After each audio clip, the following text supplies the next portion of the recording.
अस्सलाम वालेकुम my YouTube family, कैसे हैं आप सब। आई होप सब ठीक होंगे। तो एक और नावल शुरू करने जा रही हूँ। होप सो पसंद आएगा और अच्छा होगा, आप सबको भी अच्छा लगेगा। तो चलिए शुरू करते हैं और देखते हैं कि कैसा होगा। पहाड़ों पर आज सूरज की रोशनी कितने दिनों बाद पड़ी थी। इसकी रोशनी में आज कश्मीर की हर चीज़ वाज़ेह दिखाई दे रही थी, वरना अक्सर यहाँ गहरी धुंध का राज रहता था। ना पहाड़ दिखाई देते थे, ना पेड़ पौधे। इस इलाके को जन्नत का टुकड़ा भी कहा जाता था, जहाँ खूबसूरत वादियों में प्यारी प्यारी झोंपड़ी नुमा कई घर बने हुए थे, जिनके नीचे से झरने बहते। दूर से बहती आबशारों का पानी इतना साफ़ शफाफ कि कोई इंसान आसानी से इस पानी को पीकर पी ले, हर किसी की ख्वाहिश थी इस दुनियावी जन्नत को देखने की। लेकिन ये उनका सिर्फ ख्वाब ही रह चुका था, क्योंकि चरिंद परिंद भी इस इलाके पर राज करने वाले माफिया की इजाज़त के बगैर अपने पर तक नहीं मार सकते थे। यहाँ के जानदारों को सांस भी इसकी मर्ज़ी से लेना होता था, और अगर कोई इसकी मर्ज़ी के खिलाफ जाता तो वैसे सीधा इस दुनिया से कूच करवा देता। इसके बारे में मशहूर था कि वह दोस्ती दिल से करता था, लेकिन दुश्मनी दिलो जान से निभाता था। कोई भी इससे दुश्मनी लेने से पहले एक बार अपनी फैमिली की तरफ ज़रूर देखता था, क्योंकि वो दरिंदा इनको यतीम या बेवा करने में ज़रा देर न लगाता। एक गोली की आवाज़ पहाड़ों में गूंजती दरख्तों पर बैठे परिंदों को एक झटके में उड़ा गई। गोली चलती सीधी सामने लटकती शीशे की बोतल को चकनाचूर करती पीछे खड़े बंदे के सीधे माथे के बीचों बीच जा लगी। वो हमेशा एक गोली से 2 निशाने बांधता था, और तारीख वादी के बीच का निशाना कभी चौंका नहीं था। फेंक दो इसे पहाड़ों में, आज दावत होगी सबकी। फाकियत से बोलते हाथ में पकड़ी क्लैशनकोफ करीब खड़े अपने बंदे की जानब उछाल दी। उसे भी वो फ़ौरन पकड़ गया। इस इलाके में सिर्फ इसी के बंदों का राज था। दूर दूर तक पहाड़ों पर सिर्फ इनकी बसात थी, जिनमें रहम नामी चीज़ पाई ही नहीं जाती थी। वो लोगों को पैसे के लिए बेदर्दी से कत्ल कर देते थे। मुल्क में आए दिन बम धमाकों के पीछे इस गैंग का हाथ ज़रूर होता था। मुल्क में गैर कानूनी स्मगलिंग वो पूरे ठाठ से करते थे। पुलिस आए दिन इनके पीछे जाती, जिनको वो घसीट कर मारते थे। इनके पास इनसे ज़्यादा जदीद इम्पोर्टेड असला मौजूद होता था, जिसे वो मिनटों मिनट पूरे मुल्क पर काबिज़ होकर तबाही मचाते थे। मुल्क का हर बड़े से बड़ा सियासतदान उनके तहत अपनी कुर्सी पर टिका था, जिसका साज पाशा गैंग देता था। वो कुर्सी पर आ जाता था। यही वजह थी कि लालच में इतने केसेस चलने के बावजूद भी कोई इस गैंग का बाल भी बाका नहीं कर पा रहा था। मुझे वो लड़की जितनी जल्दी हो सके अपने कब्ज़े में चाहिए पाशा, मैं और इंतज़ार नहीं कर सकता। इस वक्त वो लाहौर की सबसे ऊंची बिल्डिंग पर खड़े चिल्ला रहे थे, और नीचे उनके सिक्योरिटी गार्ड्स हाथों में बंदूक लिए उनकी पहरेदारी कर रहे थे। उनकी बात सुनकर मुकाबल कुछ देर खामोश रहा। तुम सुन रहे हो पाशा? उसे खामोश देकर फिर से बोले, सुन रहा हूँ, लेकिन जो डिमांड आप कर रहे हैं वो ना सुन सकता हूँ ना कर सकता हूँ। सामने से एक भारी खूबसूरत आवाज़ उभरी। क्यों नहीं कर सकते? मुझे यकीन है तुम कर लोगे। उनकी बात पर मुकाबिल जैसे हंसा था। उन्हें अपने कानों पर यकीन ना आया। कान से फ़ोन हटाकर बेरुखी से देखा। इतने छोटे कामों पर इतना यकीन दिखाकर पाशा की तौहीन कर रहे हैं आप? पाशा हर गलत काम कर सकता है, लेकिन औरत ज़ात पर हमला करना अपनी मर्दानगी की तौहीन समझता है। अगली बार कोई मर्दों वाला काम हो तो ज़रूर याद करना पाशा बेहाज़िर, कहते वो ठग से काल बंद कर गया। उनका बस नहीं चला जाकर उसे गोलियों से भून डाले, लेकिन ऐसा सिर्फ ख्वाब में मुमकिन हो सकता था। सामने से वैसी नज़रें तक नहीं मिला सकते थे। सियासत में इतनी पावरफुल सीट लेने के बाद भी इनमें इस गैंगस्टर का डर रगों में खून के साथ दौड़ता था। पाशा वो खुले मैदान में खड़ा अपने स्काई की पीठ थपथपाते घुड़सवारी की तैयारी कर रहा था। वहाँ और घोड़े भी थे। आज उनका एक ख़ास रेस लगनी थी, जिसके शुरू होने से पहले सब जानते थे कि हमेशा की तरह इस खेल का पुराना खिलाड़ी वो बीस्ट ही जीतेगा। याकूत उसके पीछे आकर खड़ा होता, मज़हब अंदाज में हाथ बांध गया। वो इसका सबसे ख़ास बंदा था। पाशा के बाद अगर वहाँ किसी का हुक्म माना जाता था तो वो याकूत मिर्ज़ा था। मकसद से सवाल करते वो घोड़े पर चढ़कर बैठा। वो कुछ इंपॉर्टेंट बात बताता गया, जिसे सुनते हुए पाशा के माथे पर तेवरियाँ चढ़ गईं। उसे इस बंदे पर तय आने लगा, जो इससे वो काम करवाने पर तुला हुआ था जो इसने अपनी पूरी ज़िंदगी में नहीं किया था। ऐसा नहीं था कि उसके लिए वो काम मुश्किल था, बल्कि वो मर्द था और मर्दों वाले काम करना पसंद करता था। ठीक है, इससे कहो इसका काम हो जाएगा। ढूंढो इस लड़की को और जलानी के हवाले कर दो। याकूत की बात पर वो फ़ौरन से राज़ी हुआ, क्योंकि वो सिर्फ इसका ख़ास बंदा नहीं है, एक और भी रिश्ता था इससे, जो पाशा बे को हर रिश्ते से बढ़कर अजीज़ था। लेकिन काम के वक्त वो सिर्फ इसका ख़ास बंदा था। लेकिन पाशा वो सिर्फ आपसे डील करते हैं। वो सर खम करते धीमी आवाज़ बोला, मैं करूँ या तुम? बात एक है, करता है तो ठीक, वरना 600 अरब का नुकसान ज़्यादा बड़ा नहीं है। कहते वो घोड़े की दौड़ लगवा गया। एक मोहब्बम सी मुस्कुराहट याकूत के लबों पर रक्स करने लगी। दोनों में खून का रिश्ता नहीं था, लेकिन इससे बढ़कर मोहब्बत थी, जो दोनों की रगों में खून के एक एक कतरे में मिलकर दौड़ती थी। ये लंदन का शहर था, जहाँ के क्लब में इस वक्त लोगों की रेल फैलती। हर जानब जगमगाती लाइटों की भरमार की गई थी। क्लब की फ़िज़ाओं में कलोन की खुशबू के साथ बेहयाई की बदबू भी पूरे ज़ोर पर थी। हर तरफ क्या मर्द क्या औरत, लिबास तन को ढांपने के लिए नाकाफ़ी था। थरथराते जिस्मों के हाथों में वाइन के छलकते गिलास थे। तभी वहाँ के डीजे की तेज़ धमक में किसी की हील्स की टिक टिक की आवाज़ गूंजी थी। जिस्म से चिपका हुआ, घुटनों से ऊपर तक का लिबास, जिसकी बाजू के नाम पर कंधों पर 2 डोरियाँ थीं जिनसे उसकी गोरी चमकते बाजू पूरे आबोताब से बाहर झांक रही थी। कमर पर फैले स्ट्रेट लाइट गोल्डन बाल हवा में झूल रहे थे। वो बेशक यहाँ आने वालों में बला की हसीन थी, जिस पर टैग इस्लामी जमहूरिया पाकिस्तान का लगा था, लेकिन बेहयाई काफ़नों से ज़्यादा थी। वो सब के बीच से होती सीधा पैक बॉय के पास आई, जिसे देखकर उसने एक गिलास तैयार किया जिसमें नशे की मिकदार दूसरे गिलास से ज़्यादा रखी गई थी। इस लड़के के हाथ से गिलास पकड़ते हुए एक ही घूंट में सारे अल्कोहल अपने अंदर उतार गई, लेकिन अंदर की तलब मरी नहीं थी। वो एक के बाद एक गिलास खुद में उंडेलती गई। वहाँ डांस करते लोगों से उसे कोई गर्ज नहीं थी। उसे सिर्फ अपने अंदर लगी आग बुझानी थी, जो उसे सारी रात बेचैन रखती थी। उसी के सामने एक लड़का लड़की को लिए साइड सोफे पर ले जाकर जानवरों से मिलाप करने लगा। वहाँ यही तो होता था, कोई पर्दा नहीं था, कौन कहाँ क्या कर रहा है। ये सब देख कर वो ढीठ बन चुकी थी, इसमें जज्बात नहीं उभरते थे। उसे ये सब मज़ीद ज़हर लगने लगा। वो अपने लड़खड़ाते कदम उठाती क्लब से बाहर आई। जब उसके मोबाइल पर रिंग होने लगी, उसने हाथ खुली आंखों से सामने स्क्रीन पर जगमगाता नाम देखा। मिस हिटलर नाम देखकर उसके माथे पर पड़ी तेवरियों में और इजाफा हुआ। ना चाहते हुए भी उसने कॉल उठाई और फ़ोन कान से लगाया। कैसी हो मेरी जान? आगे से एक देर औरत की चहकती आवाज़ उभरी। आपकी जान अजाब में है। वो आँखें मसलती नशे में धुत गोया हुई मुकाबले एक पल को खामोश हुई। तुमने फिर भी है? नजर सख्त हुआ था। फिर का मतलब मैं रोज़ पीती हूँ मिसेस जिलानी, रोज़ खुद में भड़कती आग इससे बब बुझाती हूँ। इसे इनके साथ लहजे से कोई फ़र्क न पड़ा था। तुम क्यों खुद को अजाब में मुब्तला कर रही हो? छोड़ दो ये गुनाह के काम। वो आकर मैं जैसे बेबस हुई थी। पाकिस्तान बैठी उनका बस अपनी बेटी पर नहीं चल रहा था। आप अपना भाषण अपने पास रखें। हमने कौन सा दोबारा इससे दुनिया माना है? बकौल आपके तो क्यों ना इसको अच्छे से एंजॉय करें, है ना? साथ ही उसका कहका बुलंद हुआ। सबा बेगम कुर्ब से आंखें मीच गईं। वो हाथ से निकल चुकी थी। सामने से गुजरते शख्स को देखकर वो हंसती हंसती वहीं ठहर सी गई। आंखों में जैसे किरचियाँ सी भर गईं। तभी एक खूबरू नौजवान इसके पीछे आया। हे मिशी, हाउ आर यू बेब्स? उसने पीछे से आते उसके कमर में हाथ डाला, जो वो जुटला न सकी। सब आप तक कॉल पर थी। No I am not good. Call cut करते वो थॉमस को लिए अपनी गाड़ी की जाने आई और फ्रंट डोर खोलते उसे अंदर बिठाकर वो ड्राइविंग सीट पर आ बैठी। थॉमस कोई ज़्यादा ही खुश हो रहा था उसके साथ वक्त गुजारने के लिए। बेसब्री से वो शाम की गाड़ी में बैठते साथ ही उसके होंठों पर झुका, लेकिन वो उसे एक झटके में खुद से पीछे कर गई। रिलैक्स पे भी फ्लैट पर करेंगे। अपने लहजे में खुमारी लिए वो इग्निशन में चाबी घुमाने लगी, लेकिन इस दौरान थॉमस उसकी बरना थाई पर हाथ फेरता अपने अंदर भड़कते जज्बातों को ठंडा करने लगा। उसके लिए मशाम कदीर जलानी के पास 5 मिनट भी किसी आज़ाद से कम ना थे। वो क्या इस क्लब के ज़्यादातर अमीर और खूबसूरत शहजादे उसकी कुर्बतों के मुतमन्नी थे। जिमल, क्या तुम थोड़ी देर के लिए चुप करके बैठ सकती हो? फरा जो कब से फ्रंट सीट पर बैठी पीछे से इसका रोना सुनकर पक चुकी थी। लेकिन क्यों मामा, आप लोग क्यों मुझे लेकर जा रहे हैं ज़बरदस्ती? बोलते हुए फिर से रुआंसी हो गई। हेज़ल आंखें आंसू बहाने को बेचैन हो उठी। क्योंकि दादों को आपकी ज़रूरत है मेरी जान। फाद हमेशा की तरह मीठे लहजे में बोले। उसकी एक ही बेटी थी, वो भी जान से जी। लेकिन बाबा, मुझे उनकी ज़रूरत नहीं है, प्लीज़ आप ना लेकर जाएँ वहाँ। आंखों में झिलमिलाते आंसू बाहर आने को बेताब हुए। बस बच्चे बस ये 2 महीने आप दादों के पास रहोगे, फिर बाबा आपको वापस ले आएंगे और 2 महीने बाद आपका बर्थडे भी तो है ना। मेरा बेटा 18 साल का हो जाएगा। फाद नहायत मीठे लहजे में गोया हुए, जो साथ बैठी फरा को बुरी तरह से चुभा था। लेकिन बाबा वो फिर कुछ बोलने लगी थी कि फाद बीच में बोल पड़े। बेटा, दादू अकेले हैं गाँव में, उनके पास कोई नहीं है, और फिर कुछ दिन तक मामा और बाबा भी आपके पास आ जाएंगे। ओके? वो बोलते हुए बैक व्यू मिरर से इसके रोने वाला चेहरा देखा, जैसे दिल पर हाथ सा पड़ा। वो फ़रा की ज़िद पर उसे अपनी माँ के पास गाँव छोड़ने जा रहा था। उसकी बीवी फिर से हमला थी, 8वां मंथ चल रहा था और उसे बेबी बॉय चाहिए था, जिसका डॉक्टर्स पहले ही उसे बता चुके थे। इसलिए अब अपना सारा वक्त अपने आने वाले बच्चे को देना चाहती थी। प्लीज़ बाबा, आप, वो कहने लगी थी जब फ़रा ने फिर टोक दिया। जिमल, अब अगर तुम्हारी आवाज़ आई तो एक थप्पड़ लगेगा। वो झिल्ला कर बोली। माँ की डांट सुनकर वो दुबक कर बैठ गई और सर झुकाए बे आवाज़ होने लगी। वो कभी इतनी बोलती नहीं थी, हमेशा खामोश सी रहती, मगर आज पहली बार वो अपने बाप से दूर हो रही थी और ये एहसास ही उसकी आंखों को खुश्क होने नहीं दे रहा था। सारा रास्ता ऐसे ही कट गया। कराची से इस्लामाबाद और फिर गाँव। सफ़र काफ़ी लंबा होने की वजह से रोते रोते सो गई और कब पहुँची पता ही नहीं चला। उसके उठने तक तो रुक जाओ तुम दोनों। मुमताज़ दोनों को हवा के घोड़े पर सवार देख नाराज़गी से बोली। जिमल अब तक सो रही थी, जिसे फात गोद में उठाकर अंदर लाए थे।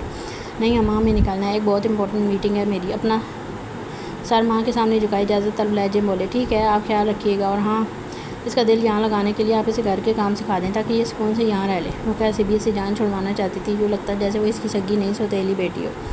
दोनों इनसे सर पर हाथ रखवाते निकल गए। अम्मा ने एक नज़र सोई हुई इस बच्ची को देखा। रोने की वजह से आंखों के पपोटे सूझे पड़े थे। मासूमियत बला की थी। वो वाहिद उनके पोता पोती में से खूबसूरत थी। यार कोई इसे पठानों के बच्चों से तशबीह देता था। वो लोग सिर्फ नाम के खानजादे थे, लेकिन उनकी ये पोती सच में पठानों पर चली गई थी। अम्मा उसके माथे पर प्यार करती किचन में चली गई। उनके 2 बेटे थे। बड़े बेटे रायम खानजादा, जिनके 2 जुड़वा बच्चे थे। बड़ा बेटा नौ फलोरी से 15 मिनट छोटी आयरा। फिर फात खानजादा थे जिसकी एक ही बेटी थी जिमल फात खान और दूसरी औलाद उनकी बीवी की कोख में जन्म ले रही थी। उनके दोनों बेटे कराची में रहते थे और अच्छी जॉब कर रहे थे, लेकिन मुमताज़ को अपने गांव की ज़िंदगी से इतनी मोहब्बत थी कि उनके लाख कोशिश के बावजूद वो यहाँ से नहीं गई। वो तकरीबन 4 घंटे सोती रही थी। मगरब के अज़ानों पर आँख खुली तो सामने टाट से बनी छत नजर आई, जिसे देखकर वो करंट खाकर उठी। पूरे कमरे पर एक नज़र दौड़ाई जो तकरीबन कच्ची मिट्टी से बना हुआ था। ऐसी आती मिट्टी की भीनी भीनी सी खुशबू से अपनी सांसें साफ होती महसूस हुई। फिर जल्दी से चप्पल पैरों पर अड़सती बाहर निकली। घर में बस एक कमरा था जिसके बाहर एक छोटा सा सेन और दाएं जानिब एक छोटा सा किचन था और बाएं जानिब वाशरूम जिसके बाहर चप्पल रखी थी। मतलब अम्मा सफाई पसंद थी। तभी इसकी नज़र एक जानब नमाज़ पढ़ती अम्मा पर गई जो सलाम फेरी थी और फेरते ही उसे मुस्करा कर देखा। उठ गई मेरी लाडो, प्यार से कहते बाजू आकी और वो झट उनके गले लगी। मुमताज़ बेगम जब भी कराची आती थी जिमल पर बेतहाशा मोहब्बत लौटाती थी। यही वजह थी कि वो एकदम उनके सामने आते खेल उठी थी। दादो ज़ोर से भीजती खुशी से चह कर बोली, हाँ हाँ हाँ, अरे बस क्यों मेरी कमज़ोर हड्डियाँ तोड़ रही हो। इनके कहने पर वो पीछे हुई और घूर कर उन्हें देखा। हाँ चलो मुँह धोओ, खाना लगाती हूँ। मैं दुआ मांग कर खड़ी हुई और जाए नमाज को फोल्ड करके दीवार से लगाए छोटी सी टेबल पर रख दिया। दादू आपका घर कितना प्यारा है, वो दोनों बाजू फैलाए गोल गोल घूमती हुई बोली। उसे अपने शहर वाले फ्लैट से ज़्यादा ये घर पसंद था। जो वो रास्ते में इतना रोना डाल कर आई वो सब बेकार गया। यहाँ आकर तो उसे सुकून मिला था। वो जल्दी से मुंह धोकर आई और आलती पालती मारे अम्मा के साथ ज़मीन पर बैठ गई। उन्होंने भी गोभी का सालन बनाया था जो इतना टेस्टी था कि मुँह में जाते ही जायका घुल गया। वो आंखें बंद किए इस जायके को महसूस करने लगी। फिर जल्दी बाकी का भी खाना खाने लगी। अरे लड़की, आराम से खाओ, कोई पीछे लगा है क्या। उसकी भगदड़ देख अम्मा ने टोका, नहीं दादू, इतना टेस्टी खाना मैंने ज़िंदगी में कभी नहीं खाया। बाकी वो फार्मी मुर्गी थी, शहर में रहकर जंक फूड खा कर उकता गई थी। आज उसे देसी खाना, वो भी देसी घी में मिला था।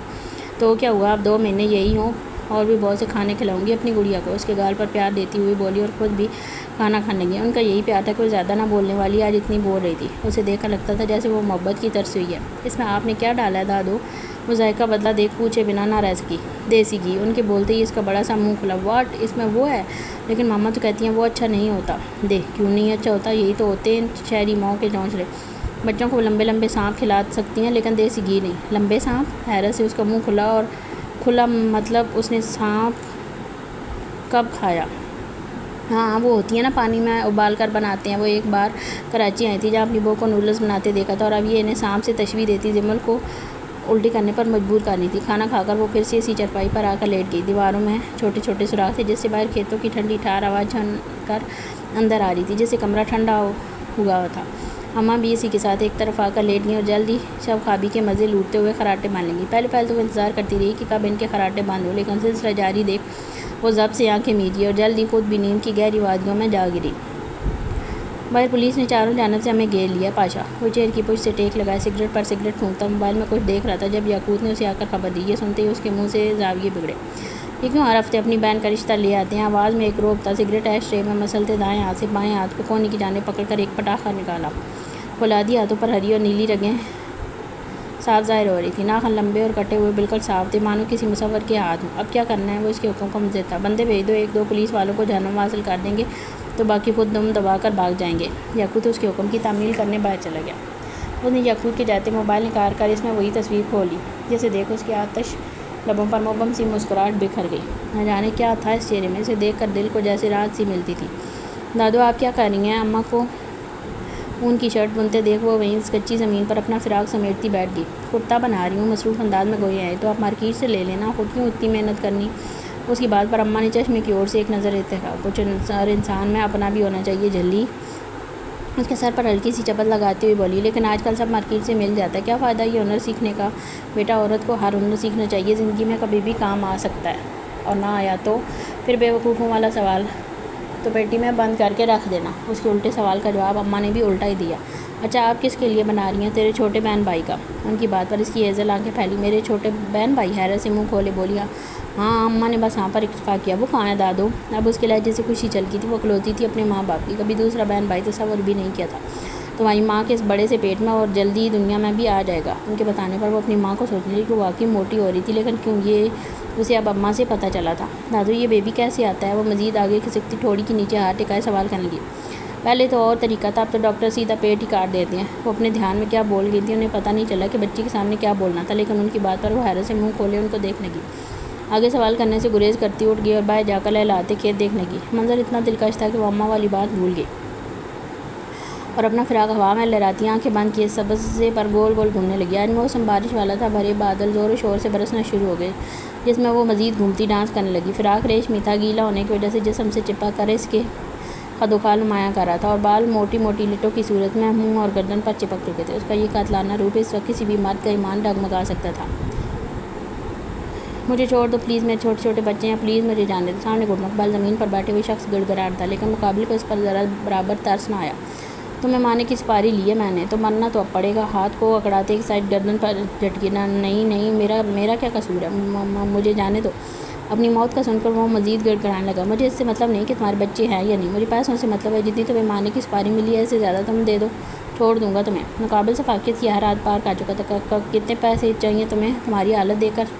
सिर्फ 1 करोड़। उसकी बात पर वो आदमी फटी नज़रों से उसे देखने लगा। मेरे पास इतनी रकम कहाँ से आई? ठीक है, इतनी बड़ी रकम मैं तुम्हारी फैमिली को दे दूँगा, लेकिन अपना काम पूरा ज़रूर करूँगा। तभी एक ज़ोरदार गोली की आवाज़ हवा में गूंजी थी, जो सामने गिड़गिड़ाते शख्स के माथों पर बीचों बीच लगी थी, जो इसी वक्त वहीं ढेर हो गया। बारिश की वजह से वो पूरा भीग चुका था। बाजू के कब फोल्ड किया, हाथ में पिस्तौल पकड़े वो ज़मीन पर पड़े शख्स को देख रहा था। काम हो गया आपका? काल पर किसी को इतला दी, जिसके मिलने पर मुकाबिल जोश में आया। ये मेरे शेर, तुमने कर दिखाया। अच्छा, बहुत अच्छा बन रहा था साला, लेकिन भूल गया कि आज दुनिया में अच्छे लोगों की कोई जगह नहीं है। उसकी आवाज़ उसे जहर लगी थी, तभी ठक काल काट दी। वो सिर्फ अपने मतलब की बात करता और सुनता था, लेकिन उसकी ज़िंदगी का असल मकसद सिर्फ पैसा कमाना था। फिर वो चाहे किसी की जान लेकर कमाया जाए, और अगर कहीं किसी के पुलिस इसकी जेब में रहती थी, अगर कहें कि पुलिस उसकी जेब में रहती थी, तो ये गलत नहीं था। जहाँ ईमानदार पुलिस ऑफिसर थे, वहीं पैसों की भूख के मारे भी कुछ कुत्ते थे जो पाशा का साथ देते। तब भी ये सारा मंजर किसी की हिजल आंखों ने कैद किया था। एक शख्स का काम तमाम करते वो गाड़ी की जानब आया। जब याकूब ने उसके लिए फ्रंट डोर ओपन किया, वो बैठ नहीं लगा था कि इसकी ग्रे आंखें लहलाते खेतों के बीचों बीच दरख्त के पास डरी सहमी सी 17 साल लड़की पर गई, जिसके कपड़े पूरी तरह से भीग कर जिस्म को एक खदोखाल साफ नुमाया कर रहे थे। वो जहाँ था वहीं का वहीं रह गया। हर चीज़ साकत हो गई। वो जिसने कभी किसी औरत की जानब नज़र नहीं उठाई थी, आज वो इस बच्ची से नज़र हटाना भूल गया था। उसकी नज़रें खुद पर जमी देख जिम्मल को लगा इसकी रूह अभी फना हो जाएगी। वो दरिंदा से मौत के फरिश्ते से काम नहीं लगा था। क्या हुआ पाशा? याकूब जो कब से उसके बैठने के इंतजार में था, उसे ऐसे स्टिक देख कूद बैठा। वो वहाँ हाँ नहीं कुछ नहीं। वो नज़रें फेरता गाड़ी में बैठ गया, लेकिन बैठते हुए उसके बंदों की नज़र इस लड़की पर देख चुका था, जिनमें एक अलग सी चमक थी। उसे इन सब पर शदीद गुस्सा आया। वो खुद ना किसी और को देखता था, ना अपने किसी बंदे को देखने देता था। इनके गैंग में एक भी औरत नहीं थी, वो सबसे आप मास्क पहने हुए थे, इसलिए इस बच्ची का इनको देखना किसी के लिए मैटर नहीं करता था। मुझे बताए बगैर बारिश में भीगने चली गई, तुम अब देखो कैसे कांप रही हो। अम्मा इस पर रजाई डालते नानती हुई बोली। वो कल से मुसलसल कांप रही थी। असल वजह सिर्फ वो खुद जानती थी। जो बंदा इसकी आंखों के सामने मरा था, वो आंखों के सामने से नहीं जा रहा था। इस गाँव में सिर्फ गिनती के कुछ घर थे जिनमें अम्मा का घर भी आता था, बाकी सारा वीरान हरा खेत था। अम्मा को देखभाल के बाद वो कुछ दिन तक नॉर्मल हो गई थी, लेकिन चेहरे की रौनक जैसे मर सी गई थी। ये देखो मैंने तुम्हारा कुर्ता सिलाई किया, पहन कर दिखाओ कैसा है। मैं चरपाई पर ऊँधे मुँह लेटी कुछ सोच रही थी, जब अम्मा एक डार्क ग्रीन रंग की शर्ट जिसके दोनों तरफ डोरियाँ बंधी थी और गले पे चमकती लहर से डिज़ाइन बनाया हुआ था, उसे देख सिमल की आंखें चमकी। वाह दादो, ये कितना अच्छा लग रहा है। जल्दी से उठ बैठी और हाथ में पकड़े उलट पलट कर देख लगी। है ना, मैंने एक और रखा है, और तुम सिलाई कर लो। कहकर वो बाइक की जानब गई और वो इनके पीछे पीछे। लेकिन दादो मुझे तो नहीं आता, वो मुंह बनाते हुए बोली। कोई बात नहीं, मैं सिखा देती हूँ। और अपने पास जगह बनाती हुई सिलाई मशीन इसकी तरफ खिसकाई। वो भी वहीं कच्ची ज़मीन पर बैठती आलती पालती मारे बाजू ऊपर करने लगी, जैसे कोई बड़ा काम करने जा रही हो। ऐसे नहीं, यहाँ से रखो। कपड़े का सिरा उसके हाथ में पकड़ाते दूसरे हाथ को हैंडल पर रखा और आहिस्ता से घुमाया। जहाँ अम्मा 1 घंटे में सिलाई कर देती, वहाँ उसने 4 घंटों में बनाया। मगर इसका दिमाग था एक के बाद दूसरा खुद बना लिया था। इसे यहाँ 1 महीना होने वाला था और इस 1 महीने वो बहुत से काम सीख गई थी। बस खाना बनाना ही रह गया था। वो भी बना लेती थी, मगर कभी मिर्च ज़्यादा कर देती, तो कभी मानसून का सीज़न चल रहा था, बारिश खूब बरसी, लेकिन उसने दोबारा बाहर जाने की गलती नहीं की। दादो यहाँ डाकू आते हैं? उसके सवाल पर अम्मा ने आंखों पर से हाथ हटाया और एक नज़र उसे देखा जो अपना बाजू सर के नीचे दिए छत को घूरी थी। पागल हो, कहाँ से आए डाकू? अम्मा ने रपटा। यहाँ क्यों आने पे पाबंदी है? अल्लाह अपनी हिफाजत में रखे, आमीन। दादू, क्या अल्लाह सबको अपनी हिफाजत में नहीं रखता? मतलब अम्मा उसकी बात समझ नहीं पाई। मतलब कि डाकू किसी गोली मार दें तो क्या अल्लाह पाक इसको नहीं बचाएंगे? अल्लाह का नाम लड़की क्या ऑल फॉल बक रही हो? उसकी बातें अम्मा को झुला रही थी, तभी डपट कर सो गई। वो कितनी देर छत को घूरती रही कि अचानक गला सूख गया। आसपास पानी नहीं रखा था। उड़ने की हिम्मत करती किचन की जानब गई और मटके से पानी गिलास में उंडेला और स्लीप के सहारे खड़ी पानी पीने लगी। तभी किचन की दीवारों में बने सुराखों से एक साया गुजरता दिखाई दिया। एक पल को तो वो डरी, लेकिन अपना वहम समझकर फिर से पानी पीने लगी कि तभी वही साया फिर से गुजरा, जैसे देखा आपकी बारिश की सांस ऊपर की ऊपर और नीचे की नीचे रह गई। वो वहम नहीं था, कोई था वहाँ चीखने के लिए। जैसे मुंह खोला किसी ने उसके मुंह पर हाथ रखा। इसकी आवाज़ दबा दी। खौफ के मारे पूरा जिस्म कांपने लगा। वो इसके इतने करीब था कि दिमल का सीना उसके सीने से बासानी टच हो रहा था। जिनकी ऊपर नीचे होती हरकत मुकाबिल के जज्बात फिर से भड़का गई। आवाज़ ना निकालना वरना यही सांस बंद कर दूंगा हमेशा के लिए। उसकी गरजदार आवाज़ उसके वजूद से रही से जान भी निकाल गई और वो आहिस्ता आहिस्ता वहीं बेहोश होते मुकाबिल की बाहों में गिर गई। उसके हाथ पर बेहोश कर देने वाली दवा लगी थी जो इंसान को 2-3 मिनट में बेहोश कर देती थी, वो भी हो गई थी। कदीर जलानी की क्या अकाल फिर से आई थी। पाशा याकूत खान को जाते बेजारगी से बोला। वो लोग इस वक्त डेयरी पर थे जहाँ सबको प्लानिंग बताई जा रही थी, या अक्सर यही वो लोग खाना खाते और साथ मिलकर बैठते, वरना सबके अलग अलग अपार्टमेंट थे। ऐसे कहो वक्त मिलने पर इसका काम हो जाएगा। सिगरेट ऐश ट्रे में मसलते एक और सिगरेट सुल गया। इसने सिगरेट क्यों पी रहे हैं? एक के बाद एक सिगरेट फूंकते देखा आखिरकार टूट बैठे गुस्से में। वो जानता था पाशा इतनी सिगरेट सिर्फ तब पीता था जब उसे गुस्सा हद से ज़्यादा आता था और इसे कंट्रोल करना चाहता था। तो मैं मोहब्बत हुई है कभी? नज़र एक नुक्ते पर टिकाए गहरी सोच में डूबे पूछा। जैसे हम जैसे दरिंदे मोहब्बत सिर्फ पैसों और बंदूकों से करते हैं, और ये आप जानते हैं कि यह काम मेरा इश्क है। वो पाशा के साथ काफ़ी हद से जब से उसने वही संभाला था। पाशा को ही अपने माँ बाप की जगह पाया। दुनिया में एक वाहिद रिश्ता पाशा ही था उसकी ज़िंदगी में, जिसके लिए याकूत मिर्ज़ा जान देता था अपनी। वो इसका सबसे ख़ास बंदा था। मैं इंसानी मोहब्बत की बात कर रहा हूँ। धुआं हवा के स्फुट करते लंबी सांस खारिज की। याकूत को इसके मुंह से इंसानी मोहब्बत का जिक्र सुना अच्छी खासी हैरत हुई थी। वो कितनी मिन्नतें करता था इसकी कि वो शादी कर ले ताकि इसके भाइयों को एक माँ मिल जाए, लेकिन वो हर बार इस बात को रफ़ा दफ़ा कर देता था। वो इसकी बात पर एक पल के लिए गहरी सोच में पड़ गया। वो हम तो किसी से कर लेंगे लेकिन कोई हमसे नहीं करेगा। उसके जवाब पर पाशा के माथे पर बल पड़े। क्यों? खौफ से पूछा। उसे ये बात बुरी लगी थी क्योंकि हमारा पेशा लोगों की नज़रों में बहुत गलत है। जिनसे हम मोहब्बत करेंगे वो हमारे पेशे की वजह से हमसे नफरत करेंगे, इसलिए मोहब्बत के चक्कर में पड़ो ही ना। उसके तफसीली जवाब पाशा को बेकार लगा था। तो मोहब्बत करवा लो खुद से। उसकी बात पर याकूत हंसा। ठीक है, किससे करवानी मोहब्बत बताएं, अभी हाज़िर कर देंगे आपके लिए। वो शौक़ी अंदाज में बोला था। तो मौलवी ले आओ, मोहब्बत करने वाली मेरे घर बैठी है।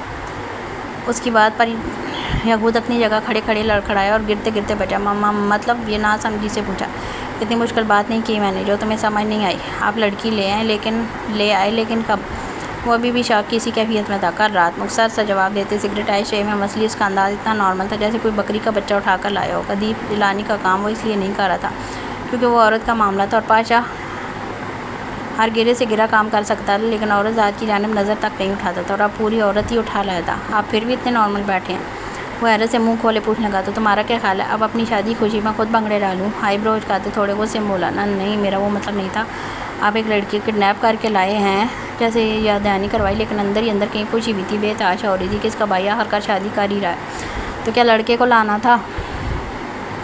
याकूत की बातें उसे इरिटेट करने लगी थी। मेरे ख्याल से मुझे जाना चाहिए वरना मौलवी साहब जमात करवाते निकल लेंगे। उसे यहाँ से जाना मुनासिब लगा वरना वो इरिटेशन में कुछ भी कार गुजरता था। इसके जाने के बाद वो अपनी जगह से उठा। वो रात से अपने घर नहीं गया था, यहीं डेरे पर आया। इस लड़की की भूख प्यास से उसे इस वक्त कोई घर सही थी, न जाने क्यों इस पर उसे शदीद गुस्सा था। अपने फोल्ड किए कफ ठीक करता घर आया। घर में दाखिल होते दिल ने बेख्तियार एक बीट में इसकी, लेकिन अगले ही पल नाक के नथने खुले। आहिस्ता आहिस्ता कदम उठाता कमरे की जानब गया। कोई आवाज़ नहीं आ रही थी। क्या वो अब तक बेहोश थी? दिल में सवाल आया। अगर हाँ तो इसे फिक्र हुई। तभी दरवाज़ा चाबी से खोलता अंदर दाखिल हुआ। वो बेड पर नहीं थिगरे आँखें यहाँ वहाँ घूमी। तभी इसका सर थोड़ा सा नज़र आया। वो बेड के इस जानब ज़मीन पर बैठी थी। आहिस्ता आहिस्ता कदम उठाता इस जानब आया और थाई से थोड़ी पैंट ऊपर करते इसके करीब बैठा। हेज़ल आँखें मुसलसल बह रही थी मगर वो आंसू खामोश थे। पाशा के खौफ से उसका अंग अंग लर्ज रहा था और इसका इतने पास बैठना तो गोया जान ही निकाल गया था। उसने हाथ बढ़ाकर जमल के चेहरे पर आई लेटें पीछे करनी चाहिए तो वो करंट खाकर पीछे हटी, लेकिन पीछे बेड था इसलिए ज़्यादा पीछे नहीं जा सकी। कुछ खाओगी? खामोश कमरे में एक भारी खूबसूरत आवाज़ मिली। नहीं मम, मुझे घर जाना है। वो हिचकियाँ लेते बोलने लगी, लेकिन वो वहीं इसका मुंह दबोच गया। तुम इस कमरे से बाहर नहीं जा सकती, तो घर जाना तो दूर की बात है। यही तुम्हारा घर है अब। उसके अल्फाज दुम्बल के कानों में शीशे की तरह चुभे। उसे जब से कत्ल करते देखा था तब से इससे खौफ खा रही थी और अब तो वो सारी ज़िंदगी अपने पास रखने का कह रहा था। पर प्लीज़ वो हाथ जोड़ते इल्तिजा करने लगी, लेकिन पाशा ने एक झटके में उसे बाजू दबोच कर सीधा खड़ा किया। अगर एक दफ़ा और घर जाने का तो सबसे पहले तुम्हारी ये ज़बान काटूंगा। इसके बाद जिस्म गए कि खुर्जा समझी। एक ही झटके में से पीछे बेड पर धकेला। वो खौफ से लड़ती सामने खड़ी शैतान सिर्फ इंसान को देखने लगी जिसका चेहरा से आमाज से ढका हुआ था। सिर्फ ग्रे आँखें दिखाई दे रही थी। शाम को निकाह है हमारा, खुद को तैयार रखो। इसमें सूट फूंकता बाहर से दरवाज़ा लॉक करता निकल गया। निकाह के नाम पर ही वो बेजान होने लगी थी। इसकी इतनी उम्र न थी कि वो निकाह का मतलब भी समझ पाती। उसे बस इतना पता था कि वो अब इसे कभी यहाँ से जाने नहीं देगा। जी सर, आपको क्या चाहिए? एक लड़की जिसने तंग जीन्स पर वाइट शर्ट पहन रखी है और बालों को पोनी की सूरत बांधा हुआ है, वो हील की टिक टिक बजाती है। इस तक आई है कि मैं शॉपिंग मॉल में एज एन एम्प्लॉय काम कर रही थी। मुझे ब्राइडल ड्रेस चाहिए। नज़र यहाँ वहाँ घुमाते कहा, लेकिन वो लड़कियों से ही देख रही थी। आस पास से बेगाना होकर वो था ये ऐसा फौलादी का सती ठोस बदन, उसके सिक्स पैक शर्ट के बाहर से भी साफ नुमाया हो रहे थे, जैसे बाकायदगी से जिम करता रहा हो। ऊपर से उसके गोरे हाथ, जिन पर हरी और नीले रगें साफ ज़ाहिर हो रही थी, जो असल में लड़कियों की कमज़ोरी होती थी। एक्सक्यूज़ मी, उसने फिर से मुखातब किया। सारा चेहरा ढका हुआ था, अलबत्ता आँखें और आईब्रोज नज़र आ रही थी जो गुस्से में तनी हुई थी। ये यस सर, अगर घूर लिया हो तो दिखा देंगी ड्रेस? तड़क कर पूछा। उसके डांटने पर वो लड़की झटपट उसे ब्राइडल ड्रेस लेकर गई, जहाँ एक से एक ब्राइडल ड्रेसेस रखे थे। सभी एक दूसरे से ज़्यादा खूबसूरत लग रहे थे। वो हर एक में से हेज़ल आँखों वाली को इमेजिन करता जाता। आखिर में एक ड्रेस पसंद आया जो डार्क रेड कलर का था, जिस पर गोल्डन नगों के साथ बड़ी नफासत से काम किया गया था। लेकिन तब भी उसकी नज़र ऊपर गई। वो स्लीवलेस था, बाजू के नाम पर सिर्फ एक डोरी बंधी हुई थी और गला पीछे का तो ना के बराबर ही था, आगे से भी काफ़ी डीप था और बैली वाली जगह कोई कपड़ा नहीं था। बैली बटन से थोड़ा नीचे नगों से भरा लहंगा स्टार्ट हो जाता था। ये पैक कर दें। उसके ऑर्डर पर लड़की ने एक बार फिर हैरत से उसे देखा। वाट? उसे ऐसे देखते देख कोफा से पूछा। उसका बस चलता इस लड़की की आँखें यहीं निकाले था जो खोल पर आती जहर लग रही थी। नथिंग, ऐसा ड्रेस यहाँ बहुत कम लेते हैं, एक तो डिज़ाइन ऐसा, ऊपर से ये महंगा भी है। उसने जैसे इसकी इन्फॉर्मेशन में इजाफा किया, लेकिन वो इसे क्या, अगर वो पहनेगी भी तो सिर्फ पाशा के सामने। साथ ही मैचिंग ज्वेलरी भी ऑर्डर की लेते। साथ पेमेंट कर वो बाहर गाड़ी के जाने बाहर अपनी गाड़ी में बैठते उसे जन से उड़ा ले गया। बाबा, मुझे वो लड़की किसी भी हाल में चाहिए। टेबल पर पड़ा वह ज़मीन बोझ करते चिल्लाकर बोला। मिल जाएगी, ठंड रखो। पाशा को जैसे ही वक्त मिलेगा वो ये काम कर देगा। जिलानी साहब बेटे का गुस्सा सवा नेज़े पर देख थोड़े परेशान हुए। वो इनका इकलौता बेटा था। आज तक मुंह से निकलने वाली हर ख्वाहिश उन्होंने पूरी की थी। अब अगर एक लड़की वो चाहता था तो इसे लाकर देना कौन सा बड़ी बात है उनके लिए। असल में इस लड़की ने अहमद कदीर जिलानी को सरेआम थप्पड़ रसीद किया था, जिसका बदला वो इसे बेड पर लेना चाहता था। लेकिन जिलानी अपने स्टेटस के ख़राब होने के डर से ये काम धड़ल्ले से नहीं कर सकते थे। ऐसे खामोश खुफिया कामों में हमेशा पाशा काम आता था। और वो क्यों ला कर देगा इस लड़की को? हाँ, पाशा को सिर्फ पैसा चाहिए, बदले में किसी की जान ही क्यों ना मांग लो। सोफ पर बैठे टांग पर टांग चढ़ाए सजाइया आन से उनके इतने पूरे अतमाद होने पर अहमद भी बेफिक्र हो गया। ये पकड़ो और रेडी हो जाओ, मौलवी आता होगा। हाथ में पकड़ा बैग इसकी जानब चलते सख्त लहजे में बोला। नज़रें नीचे थी और चेहरे पर मास्क का भी था। न जाने वो क्यों सिर्फ आंखों से ये से डरा रहा था। वो बेड पर दोनों टांगों के गिर्द बाजू बांधे सिमट कर बैठी थी। उसके आने पर एकदम उछल पड़ी। मम्मा, मुझे शावर लेना है। हिम्मत बांधती मुंह पर हाथ फेरती हुई बोली। असल में तो इसे बचने का बहाना ढूंढ रही थी। इसका इसी कमरे में होना उसकी जान हवा कर रहा था। वाह, तुम्हें तो मुझसे भी ज़्यादा जल्दी है। अंदाज छेड़ने वाला था, लेकिन उसकी बात ना समझकर भी वो कांप सी उठी थी। पता नहीं वो क्या करने वाला था। वो जवानी की दलील पर अभी कदम रख रही थी। जहाँ ऐसी बातों से अभी वो अनजान थी। एक शरीर नज़र इस पर डालता बाहर की जाने चला गया, लेकिन जाने से पहले कमरा लॉक करना नहीं भूला था। खाना वगैरह सब उसे यहीं दिया जा रहा था। वो एक बेबसी वाली नज़र इस ड्रेस पर डालती फूट फूट कर रो दी। साथ ही घर वालों को ख्याल भी आया, न जाने उन्होंने उसे कहाँ कहाँ ढूंढा होगा। दादू बेचारी कितनी परेशान हो रही होंगी। आंखों को बेदर्दी से रगड़ती उठ खड़ी हुई और एक नज़र इस ड्रेस को निकाल कर देखा। पहले तो लहंगा सामने आया, लेकिन असल आंखें तब फटी जब ब्लाउज़ को देखा। देखने में ही इतना वाहियात लग रहा था। इससे इस डाकू की पसंद का अंदाज़ा हो गया था। दिल ही दिल में इसको गालियों से नवाजा और वापस बेड पर डह गई। मौलवी आ गया, लेकिन डर के मारे बोल नहीं पा रहा। यकून ने आकर इतला दी, जिस सुनकर उसके माथे पर चिकने उबली। मुँह में बंदूक रख तो खुद बोल पड़ेगा। पाक लहजे में कहता यकून का मुँह खुलवा गया। सच में रख दूँ? जैसे तईद चाहिए। पाशा ने एक कड़ी नज़र इस पर डाली, जैसे कह रहा हो कोई शक। इसकी नज़र समझती हुई वो वापस चला गया। कनपट्टी हाथ से सुलाते आसमान की जानिब देखा। बादलों का घेरा तंग था, लेकिन ज़मीन पर हवाएं ठंडी चल रही थी। अच्छा मौसम भी दिली सुकून का बायस बन जाता है। तभी उसने मोबाइल निकाल कर वही तस्वीर खोल कर देखी। देखते लबों पर वही मुस्कुराहट फिर से बिक गई। तुमसे मेरा ये रिश्ता सिर्फ यहीं तक का था। उसकी आवाज़ भी उसी की तरह खूबसूरत जो सामने वाले को सैरसुदा कर देने वाली थी। वो चेहरे पर स्माइल लिए अंदर की जानिब गया। बाहर का दरवाज़ा खोलते ही सामने के वसी हाल आता था, जिसके दाएं जानिब ओपन किचन अमेरिकन स्टाइल में बना हुआ था। इसी के आगे 4 कुर्सियों पर मुश्तमिल डाइनिंग टेबल रखा था। इस अपार्टमेंट में वो अकेला रहता आया था, इसलिए ये 4 कुर्सियाँ भी इजाफी रखी थी। फर्श पर पूरा लकड़ी से बना हुआ, साथ दीवारें भी ब्राउन लकड़ी से बनी हुई थी। छत आम घरों की निस्बत थोड़ी नीचे थी। गिनती के 3 कमरे थे। इनमें से एक कमरा वो अपने लिए यूज़ करता था, जिसमें अब वो बंद थी। आहिस्ता से कदम उठाता कमरे की जानिब गया। दिल ने बेख्तियार एक बीट में इसकी पता नहीं वो इस ड्रेस में कैसी लग रही थी। वो दरवाज़ा खोलते उसकी आंखें ना महसूस तरीके से फैली। उसका दिमाग घूम गया। वो ऐसे ही बेड पर बैठी ज़मीन तक रही थी। पाशा का दिल के उठाकर पहाड़ों से नीचे फेंक दे। वो एक ही जस में इस तक आया और बाजू पकड़कर सीधा खड़ा किया। उसकी अचानक अफ्ताद के लिए वो तैयार नहीं थी। इसी मुँह से एक बेख्तियार चीख निकली, तुमसे कहा था तैयार हो जाओ। समझ नहीं आई थी मेरी बात? इसका लहजा इस कदर सख्त था कि जमल का रोम रोम में एकदम खौफ के मारे खड़ा होने लगा। ये बहुत ऑकवर्ड है। वो खुद को नॉर्मल करती हुआ मुश्किल बोल रही, मेरा बस चले तो मैं ये भी ना पहने दूँ, लेकिन निकाह के वक्त और भी लोग होंगे तो ये पहन लेना, साथ बड़ी चादर भी लिपट जाना बाजू पर। अंग्रेज़ मजबूत गते मज़ीद लहजा सख्त हुआ। इसके बारिश में भीगने का मंजर और सब की इस पर नजरें जमी याद करते उसका खून खौल उठा था। बाकी का हिसाब निकाह के बाद पूरा करूँगा, अब जल्दी से पहनो। बाजू एक ही झटके में छोड़ते उसे औंधे मुंह बेड पर धकेला और सामने खुद सोफे पर टांग डरे बैठ गया। इसकी मौजूदगी जमल को मजीद खौफजदा करने की, तभी डर के मारे वो जल्दी से डर सारती वाशरूम में घुस गई। जैसे तैसे लहंगा पहनकर ब्लाउज सेट किया जिसका गला आगे पीछे दोनों जगह से डीप था। अब वो सेट ही होने में नहीं आ रहा था, इसकी डोरी पीछे बंद नहीं थी।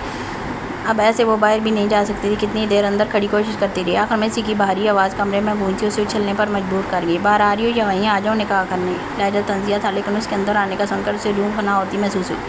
जल्दी से बालों को कमर पर फैलाती बाहर आई। इसके बाल कदरे लंबे थे जो कमर को ढांपने में इसके लिए आसानी कर गए। वो फ़ोन में घुसा था, कुछ देख रहा था, जब उसके घुंघरू की आवाज़ उसकी समातों से टकराई। आहिस्ता से नज़र उठाकर उसे सर पैर बगौर देखा। वो कभी पीछे से गला ठीक करती तो कभी आगे से। फ़ोन एक जानब रखता उठकर इसकी जानिब आया। उसे अपनी जानब आता देख बेसाख्त एक कदम पीछे हुई। रेडियो से कंफ्यूज देख नरम लहजे में बोला, असल मैं तो इसे स्ट्रेस में देख खुद के जज्बातों पर जबर करना इस वक्त दुनिया का मुश्किल तरीन काम लग रहा था। वो नज़रें चुराती सीने पर हाथ रखे यहाँ वहाँ देख रही थी, लेकिन पीछे मिरर था जिसमें वो कमर पर पड़ी डोरियाँ उसके बालों में भी देख चुका था। तभी एक दिलकश मुस्कुराहट उसकी लबों पर आन ठहरी जो वो नहीं देख सकती। चेहरे पर स्याह मास्क अब भी था जिसने गले से लेकर नाक तक उसे ढांप रखा था। उसने जैसे ही जमल के कंधे पर आ रहा था वो बेख्तियार कांप गई, लेकिन इससे आहिस्ता से उसका चेहरा मिरर साइड करते खुद की साइड उसकी पीठ की और धीरे से बाल हटाने लगा। उसकी उंगलियों के पूर कमर पर टच होते महसूस करते हुए मजीद कांप गई। पाशा ने आहिस्ता से डोरी उठाई और रमेश का चरम से पड़ता सोर चेहरा देखते हुए एक गिरा बांधी। उसका यूँ कांपना पाशा को अपने होश खोने पर उकसा रहा था। दूसरी गिरा बांध कर दोनों कंधों से पकड़ा और अपने देखते लब बेख्तियार उसकी सुराईदार गर्दन पर रखकर उसे मजीद तड़पा गया। दरमियान में मास्क अब भी आया था, लेकिन उसकी लबों की तपश वो तब भी महसूस कर सकती थी। तभी दरवाज़ा नाक हुआ। पाशा मौलवी तैयार है। वो इतला देकर जा चुका था, लेकिन मौलवी का नाम सुनते जमल को अपने जिस्म का एक रोंगटा खड़ा होता महसूस हुआ। जैसे कुर्बानी के जानवर की फीलिंग होती वैसी फीलिंग इस वक्त जमल की थी। आंखों से आंसू टप टप गिरना शुरू हो गए थे। बाकी जो भी करना है जल्दी करो, 10 मिनट हैं तुम्हारे पास। इसी में सूट फूंकता लंबे डांग बत्ता बाहर चला गया। राय फरार तो वो पहले ही तलाश कर चुकी थी। कमरा हर जानब से बंद था, यहाँ तक कि कर्टन तक नहीं उठ रहे थे। न जाने वो डाकू क्या करके गया था, लेकिन अपने काम से वो कोई पक्का खिलाड़ी ही मालूम होता था। बेदर्दी से आंखों को रगड़ती बेड तक आई और दूसरा पैक उठाया जिसमें ज्वेलरी थी। हर चीज़ उसकी अलग चॉइस को ज़ाहिर कर रही थी। उसे हैरत हुई थी कि एक डाकू की चॉइस इतनी अच्छी कैसे हो सकती है। बहरहाल उसने एक एक करके ज्वेलरी पहनी। वो पहली दुल्हन थी जो शादी से खुश ना होने के बावजूद खुद तैयार कर रही थी। मेकअप के नाम पर लिपस्टिक थी जो बेदर्दी से उसने होंठों पर लगाई और लगाते ही उसे अपने होंठ जलते महसूस हुए। बेबस ये रूज पाती ज़िंदगी एकदम किस जगह पर जाने वाली थी, सोच कर ही खौफ आने लगा। इस वक्त गुजरता गया। उसके कहे के मुताबिक जिमल ने चादर अपने चारों तरफ फैला ली। खुद को छुपाना तो इस डाकू से भी चाहती थी, लेकिन वो छुपने देता था। निकाह की रस्म पाशा घर के हाल में ही रखी गई थी। गवाहों के तौर पर सारे डाकू आतम बंदूकें पकड़े जमा थे। सब के सब इस गैंग का हिस्सा थे जिन्हें दुनिया एशियन गैंग के नाम से जानती थी, जबकि इनकी मौजूदगी में इस मौलवी की अलग से आवाज़ नहीं निकली थी। जिमल फाद खानजादा आपका निकाह जिहाल खान अफंदी वाल नौशेरवाल खान अफंदी के साथ हक महर जिहाल खान अफंदी की सांस से तय पाया। क्या आपको ये निकाह कबूल है? हक महर सुनते जिमल ने चादर की ओर से इस शख्स को देखा जिसका चेहरा अब भी ढका हुआ था। दिल के अपना हक महर कबूल है कहने से पहले ले ले। कबूल है यही कलमात उसके लिए भी दोहराए गए जिस पर अंदर तक सचार होते उसने इस लड़की को अपने निकाह में लिया। आगे की ज़िंदगी का सोचे कबूल करते साथ वो खड़ा होता, ऐसा कदम उठाता इस मौलवी तक आया। आखिरी ख्वाहिश उसकी बात पर ना सिर्फ वो मौलवी कांपा था बल्कि साथ जिमल की भी रूह फना हुई। वह एक और कत्ल करने जा रहा था इसके सामने। मुझे जाने दो। वो हाथ जोड़े गिड़गिड़ा कर इल्तिजा करने लगा। यहाँ आकर यहाँ से वापस जाना नामुमकिन है मौलवी साहब। वो गाने उसकी कनपट्टी पर रखता संजीदगी से बोलता, इसकी जान हवा कर गया। नहीं पाशा, मैं किसी को नहीं बताऊँगा। बताने लायक रहोगे तो ही बताओगे ना। बोलते हुए साथ ही ट्रिगर पर उंगली दबाई। मौत बिल्कुल सामने थी इस दरिंदे की सूरत में जिसकी आंखों में रहम दूर दूर तक नहीं था। उसके एक इशारे पर इसके बंदे इसका जिस्म छलनी कर देते। मुझे बख्श दो। मौलवी की चीख पुकार बढ़ने लगी। तभी वो भी बोल उठी, इन्हें जाने दें प्लीज़। उसकी आवाज़ पर पाशा ने एक नज़र मुड़कर अपनी कुछ मिनट की दुल्हन को देखा। जब से वो आई थी ये पहला जुमला था जो उसने अपने मुँह से अदा किया था, अगर मुंह खोला तो इतनी गोलियां मारूंगा कि देखने वाले की रूह कांप जाएगी। गन उसके मुंह में रखते ट्रिगर पर जोर देकर कहा। उसके साथ थी मुंह खोले एक दूसरे को देखने लगे। जब से वो पाशा की टीम में आए थे ये पहली बात है कि कोई उनके इलाके से वापस सही सलामत जा रहा था। याकूत सुसर साहब को छोड़ कर आओ। एक नज़र जिमल की जानब देखते तंजिया बोला। लहजा सख्त था। याकूत को इसकी बात पर हंसी आई, लेकिन वो दबा गया, वरना बंदूक के निशाने पर इसकी खुद के आने का खदशा था। पैदाइशी बदतमीज़, वो भी कहाँ पीछे रहती। मुँह में बड़बड़ाई। याकूत मौलवी को लेकर चला गया। बाकी के साथी भी साथ ही बाहर निकल गए। वहाँ वो दोनों रह गए थे। पहली बार मैं अपना हक इतनी कम जगह में नहीं लेना चाहता, तो रूम में चलें। उसकी जानब आता कि गन पीछे रखता बोला, लेकिन उसकी बात सुनकर वो कामने लगी। न जाने वो क्या करने वाला था। मुझे नहीं जाना, हिम्मत करती बोल पड़ी, लेकिन उसकी बात पर पाशा कुछ देर खामोश रहा। जबड़े की रगे तनी फिर आगे बढ़ता, एक हाथ कमर पर रखता, दूसरा उसकी टांगों के नीचे से गुजार। उसके इतने करीब आने पर वो बुखला गई। माँव में भरते चादर में लिपटी इस हल्की सी लड़की को देखा। एक ही पल में आंखों में गुस्सा मट आया। जाएंगे तो तुम्हारे अच्छे जाएंगे। गोद में उठाए रूम में लाया और बेड पर फेंकने वाले अंदाज में पटक दिया। उसके रवैये पर वो हक दक्सी से देखे गई। कितना बदतमीज़ दूल्हा था इसका। भला कुछ मिनट की दुल्हन के साथ कोई ऐसा करता था, लेकिन वो एक पल भी वहाँ रुके बगैर बाहर चला गया। इसके जाते जिमल ने अपनी रुकी सांस बहाल करते चादर उठाकर पूरा कमरा देखा। खाली कमरा देख उसके दिल को कुछ तसल्ली हुई। वैसे ही निकाह अलग से डर रही थी। किडनैप करके वो तो पहले भी कमरे में बंद रख रहा था, और अब भी खुद भी। मैं सोचती वो लंबा सांस लेती, चादर के साथ दुपट्टा भी उतार कर साइड फेंकती। दम लेट हो गए। जूली तक उतारने की जहमत नहीं की, इस बात से बेखबर कि इस वक्त इसका ये कातलाना रूप उसके लिए कितना नुकसानदेह हो सकता है। पिछली रात आंखों में काटे, अब शदीद नींद का गलबा इस पर तारी होने लगा था। वो जल्द ही नींद की गहरी वादियों में जा गिरी।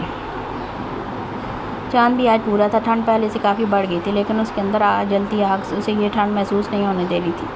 रह उसका भीगा वजूद आंखों के सामने लहरा रहा था, और इस पर जमी सबकी नज़र। उसने कभी किसी और का नज़र उठाकर नहीं देखा, और जिसको देखा था उसे ही उठा लिया था। पहली नज़र वाली मोहब्बत क्या होती है, उसे इस लड़की को देखकर पता चला था। वो मोहब्बत इश्क में कैसे बदलती है, ये उसकी हेज़ल में आंखों में झांक कर जाना था। वो इश्क के दौरा इस पर खड़ा था। वो एक बाद एक सिगरेट फूंकते खुद पर जब्त करने की कोशिश करने लगा।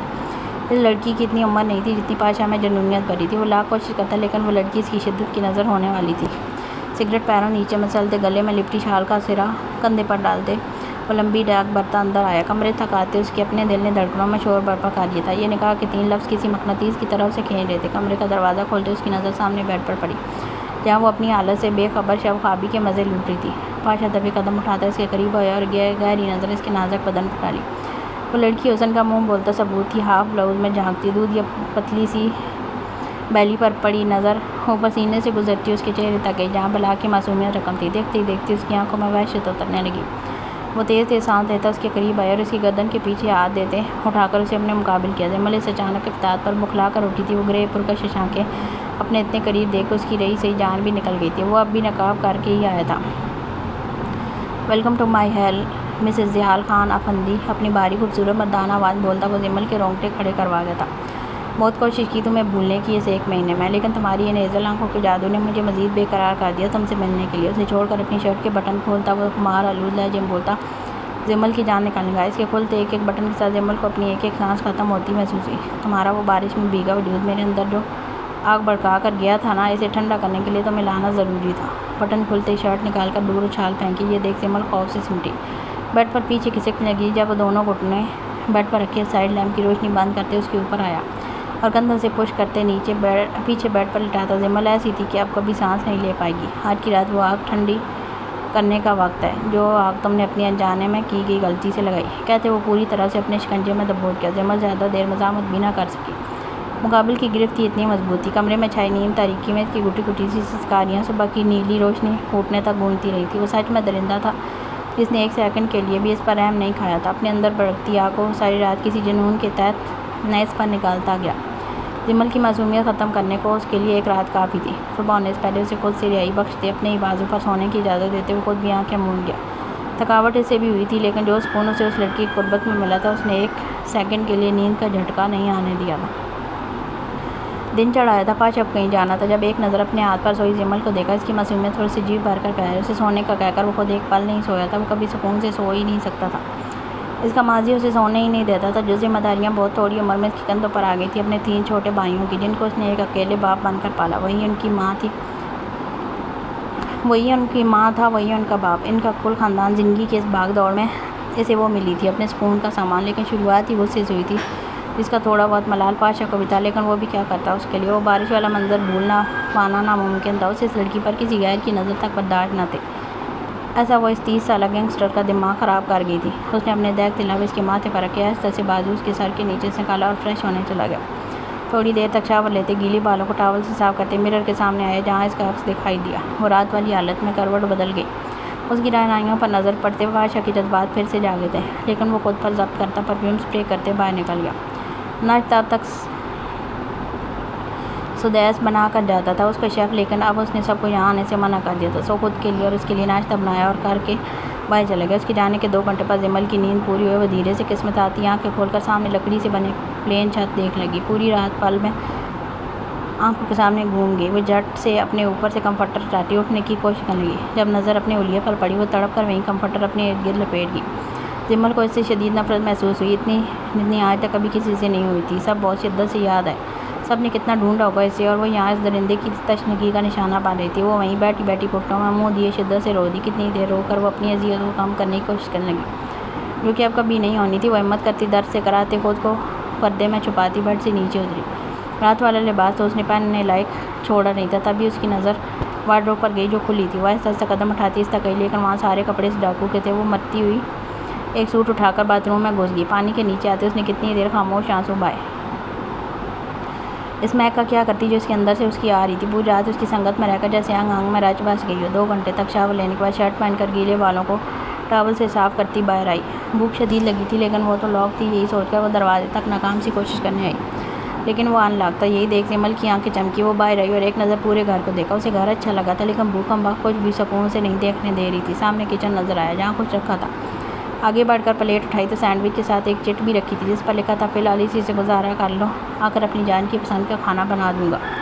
जुमले में दुनिया जान की अपनाइए समोई हुई थी, लेकिन उसे फिर भी इससे नफरत महसूस हुई और चिट को मरोड़ कर ज़मीन पर फेंक दिया। जाकर बेड पर ऊंधे मुँह गिर कर फूट फूट कर रो दी। एक तो भूख, ऊपर से रात की शिद्दतों का दर्द बर्दाश्त से बाहर होता उसे रुला गया। शाम तक पड़े दोबारा नींद आ गई। जब बाहर का दरवाज़ा खुला और वो अपने जूते वहीं उतार कर रैक में रखता अंदर आया। पाँव शूज़ की वजह से कहीं कहीं से लाल हो चुके थे, जिन्हें इग्नोर करता वो हाथ धोकर पहले किचन में आया। सामने स्लीपर इसका बनाया हुआ खाना रखा था। देख उसे हैरत हुई, साथ थोड़ी फिक्र भी सजाई। क्या वो उठी नहीं थी अभी तक? अपने कफ-लिंक्स निकालता वो अपने कमरे की जानिब आया, जहाँ का दरवाज़ा खोलते सामने नज़र उस दुश्मन जहाँ पर गई जो गहरी नींद में डूबी। आसपास से बेगाना अपनी हालत से बेखबर सोई हुई थी। हाथों में तकिया सख्ती से जकड़ा हुआ था, जिसे वो आगे होकर एक ही जज्ब में खींचते दूर फेंक गया।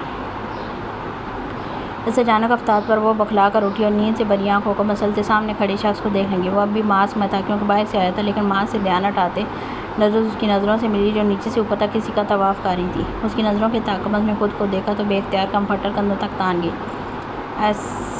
ऐसे क्या देख रहे हैं? हमने कब कपाट छुपाती वो मुझकर बोली। क्यों? बीवी है मेरी, देख सकता हूँ, फिर चाहे ऐसे देखूँ या फिर बोलते हुए इसके करीब आया ऐसे, और एक ही झटके में कंफर्टर खींच उसके जिस्म की जानिब इशारा करता बोला। इसकी हरकत पर वो बुरी तरह से कांप उठी थी। बहुत बेशर्म है आप, टांगें समेटती बाजू का घेरा खुद के तंग करते वह मुश्किल बोली। बहुत जल्द पता चल जाएगा कि रोमांटिक क्यों था। इस पर हाथ फेरते उसे मजीद का पकवाने पर मजबूर कर दिया। खाना क्यों नहीं खाया तुमने? याद आती लहजा सख्त करते पूछा। मुझे नहीं खाना। इसे नज़रें चुराती यहाँ वहाँ देखती लहजा मजबूत करती बोली। इतनी देर में उसे ये तो अंदाज़ा हो गया था कि इसका शख्स कह रहा था उसे मानने का नहीं था, लेकिन रात वाला रवैया भी जान निकालने का एक नया तरीका है उसे पता चला था। क्यों नहीं खाना? पेशानी पर चिकनी उभरी वो अब भी इसकी आंखों में देख रहा था। मुझे हराम के पैसों से खाना नहीं खाना।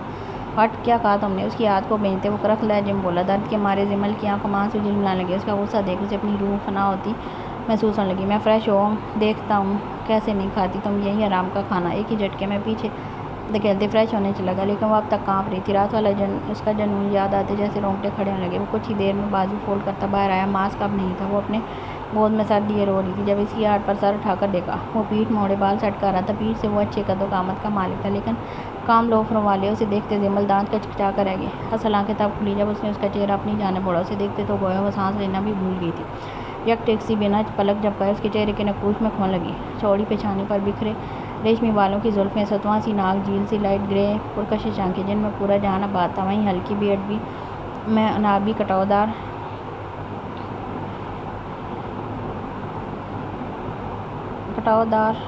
लब, सूरज सी चमकती साफ शफाफ रंगत। क्या वो इंसान था? जिमल ने कभी इस जैसा इंसान देखा था? यकीनन नहीं। इस जैसा उसने वो पहली बार देख रही थी, और देखते ही कुछ पल के लिए मबूत सी हो गई। वो लोफर नहीं था, वो तो किसी परिस्तान का शहजादा था जो भटकता हुआ इस गुनाहों से भरी दुनिया में आ गया था। उठो। इसके करीब जाते पाँव में भरा जिमल इसके अमल पर बुरी तरह से बुखलाई, लेकिन उसे मुकम्मल तौर पर इग्नोर करता सीधा किचन में लाया।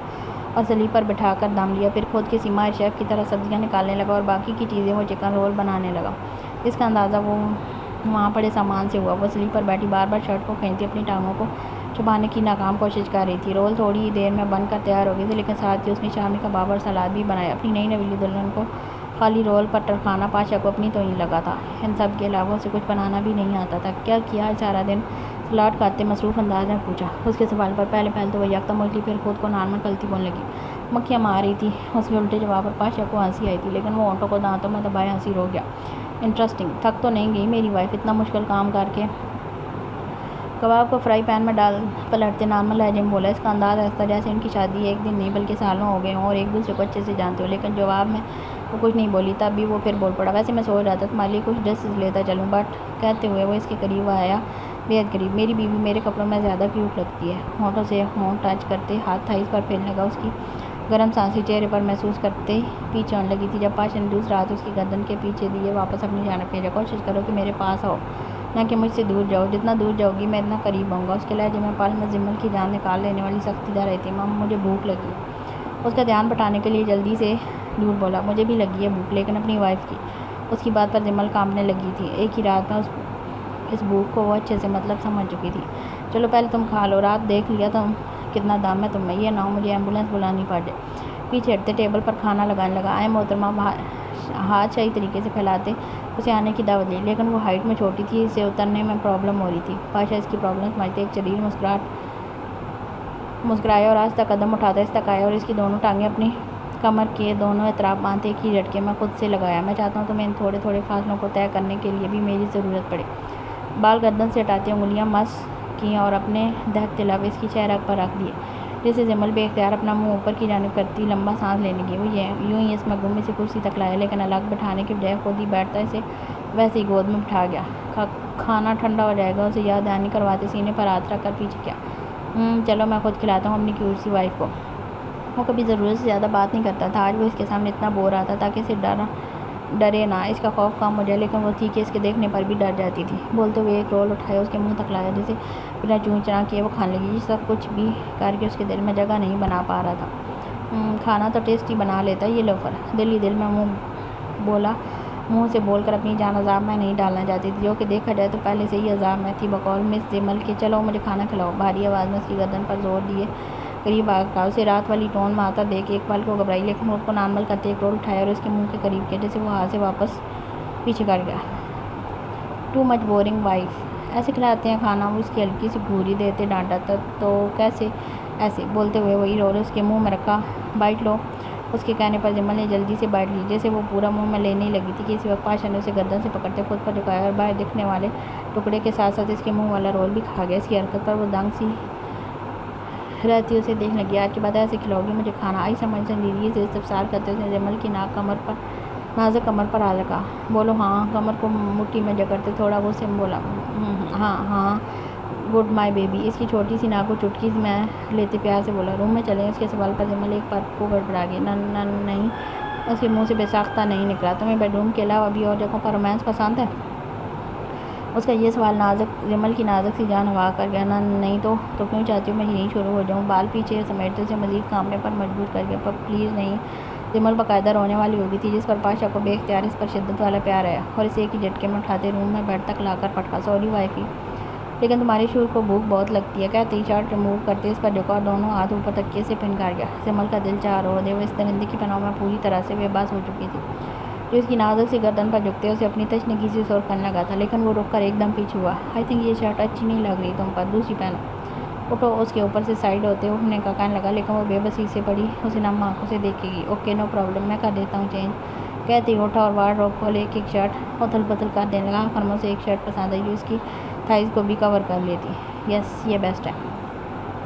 बाकी सब साइड करते हुए शर्ट निकाल लाया और हाथ पकड़ कर खींचते उसे एक ही जस्ट में बिठाया। मैं खुद कर लूँगी। वो खुद खौफ और शर्म के मारे सुरखुर बमुश्किल बोली। ओके जल्दी करो। उसके हाथ में थमाते बेड ग्राउंड से टेक लगा कर बैठ गया।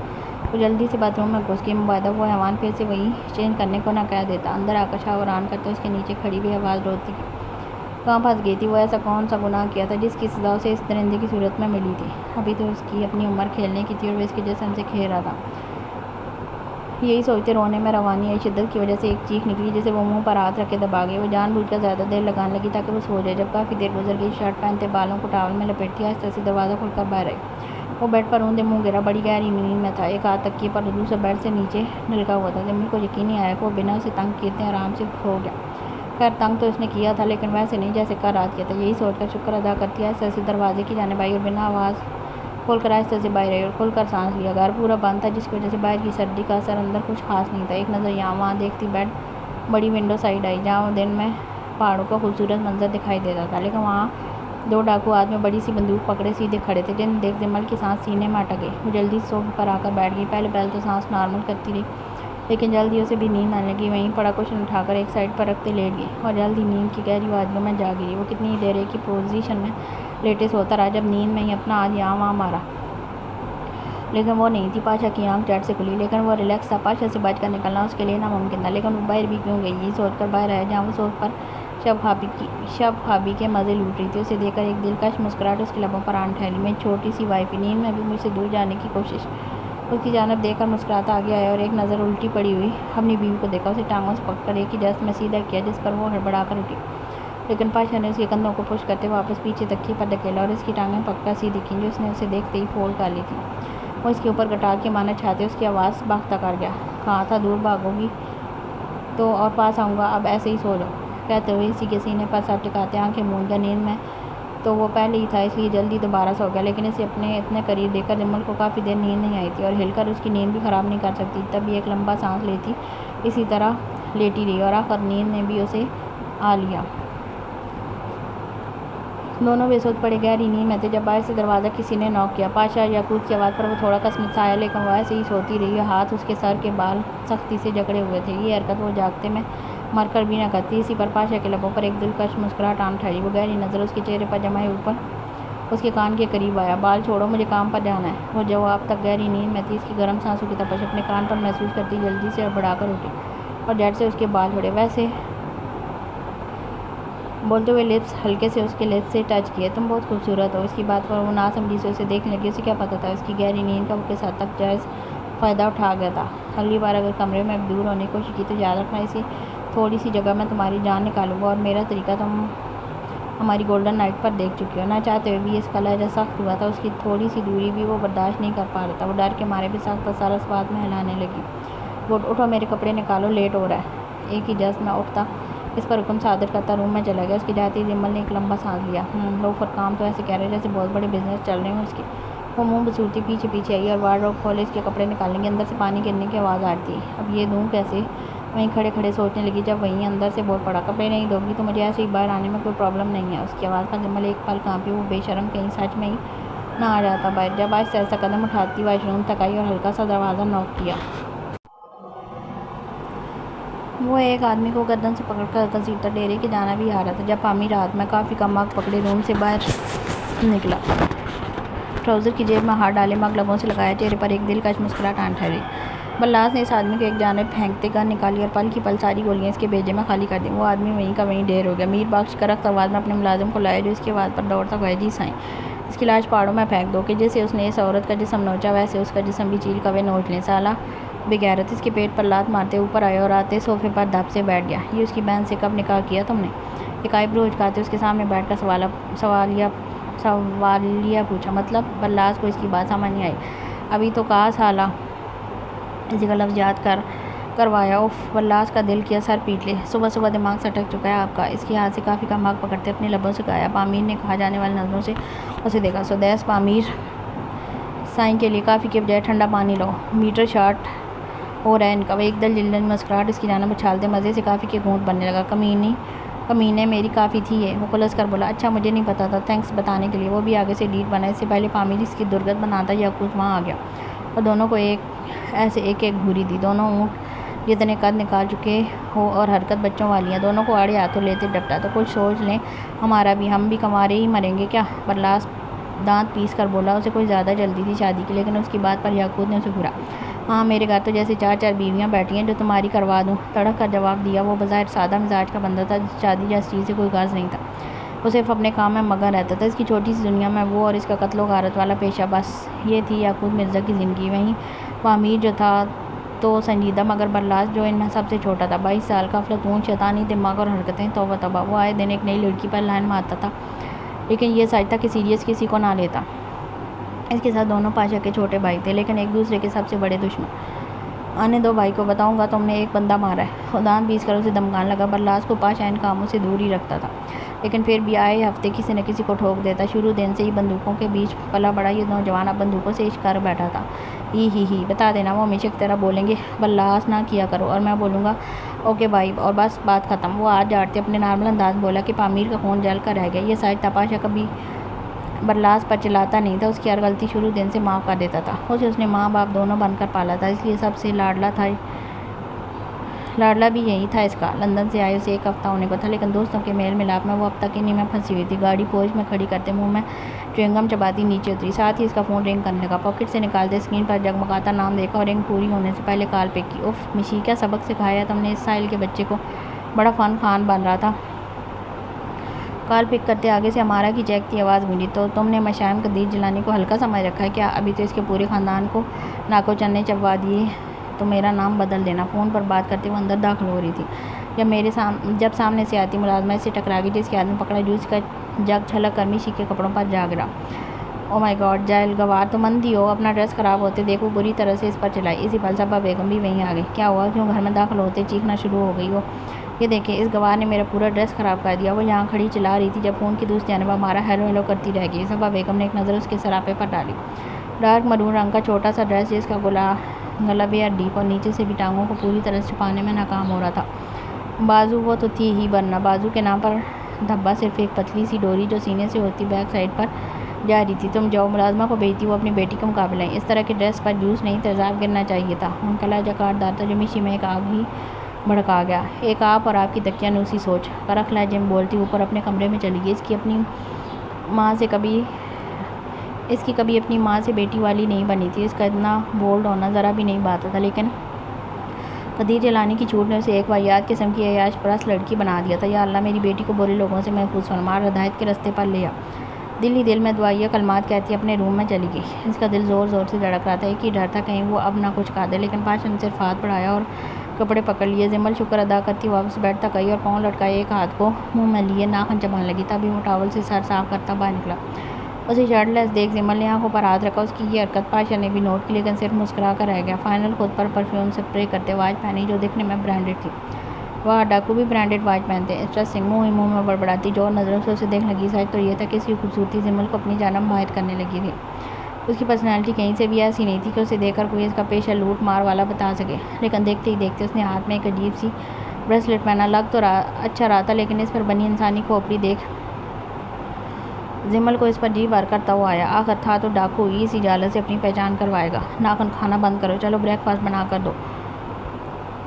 कर दूँ। उसे बाहर आने का कहकर खुद चला गया। वो भी चुपचाप इसके पीछे उली। हुक्म सब मान रही थी, लेकिन दिल में पनपती इसकी नफरत किसी तो रुकने का नाम ही नहीं ले रही थी। वो सिर्फ यहाँ से बाहर निकलने की कोशिश में थी।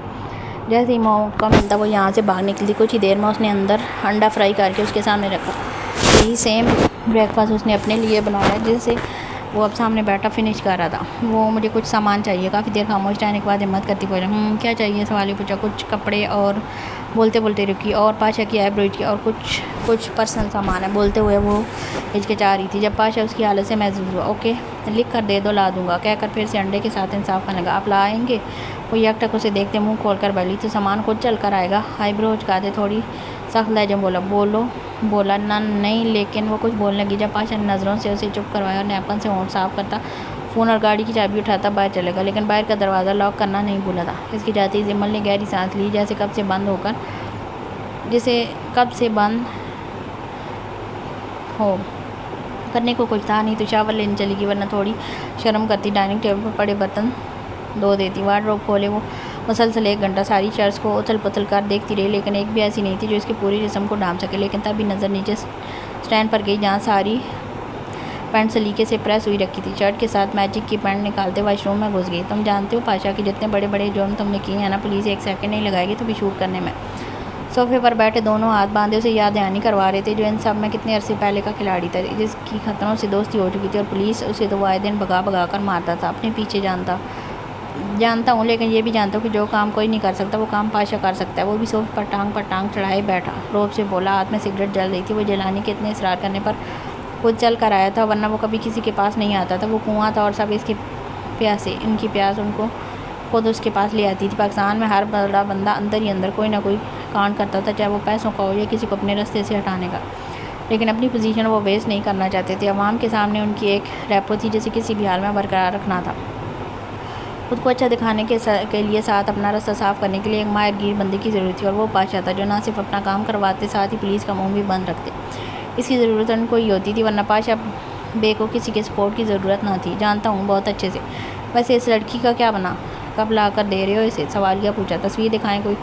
सिगरेट ऐश ट्रे में मसलते धुआं हवा के स्पोर्ट किया। हाँ अभी दिखाता हूँ, कहते उन्होंने अपने मुलाजिम को बुलाया। ऐसे कुछ कान में कहते ऊपर भेजा। ला आ रहा है अभी। इसे काफ़ी देर हो गई थी लेकिन वो आया नहीं। तभी पाशा अपनी जगह से उठ खड़ा हुआ। सॉरी जिलानी साहब, मुझे कुछ ज़रूरी काम है, आप मैंने किसी बंदे के हाथ तस्वीर भिजवा दीजिएगा, आपका काम हो जाएगा। उसके खड़े होते जिलानी साहब भी खड़े हुए। ठीक है, आज शाम तक तुम्हें तस्वीर मिल जाएगी। वो अपने कोट के बटन बंद करता बंदों के अमरा बाहर निकला। थोड़ी दूर उसकी गाड़ी गई थी, लेकिन आगे पुलिस का पैरा था। शायद उसके इस इलाके में आने की खबर इन तक पहुँची थी या पहुँचाई गई थी। देखते ही देखते पाशा की आंखों में खून उतरने लगा। डैड, आपने इतने नॉर्मल तरीके से क्या सिखाओ उसे मेरे काम के लिए? मैं गया था साकला जमोला, जबकि वो नान से बैठे थे। वो पाशा जिद करता तो वो समझ आता कि हम इस लड़की को किस लिए उठवा रहे हैं, और फिर वो कभी ऐसे किडनैप करके ना लाता। लेकिन डैड, ऐसे तो वो मज़ीद देर करेगा ना। उसे किसी तौर चैन नहीं मिल रहा था। इसका बस नहीं चला वो उड़कर इस लड़की तक जाए और अपना बदला पूरा करे। लेकिन वो एक ही बार में इससे बदला नहीं चाहता था। वो पल पल इसे नोच कर अज़ियत देकर बताना चाहता था कि उसने किस शेर के मुँह में हाथ डाला है। काम हो गया। जिलानी साहब कॉल पर किसी बात कर रहे थे जब अहमद उनकी जाना मुतवज्जो हुआ। कैसे?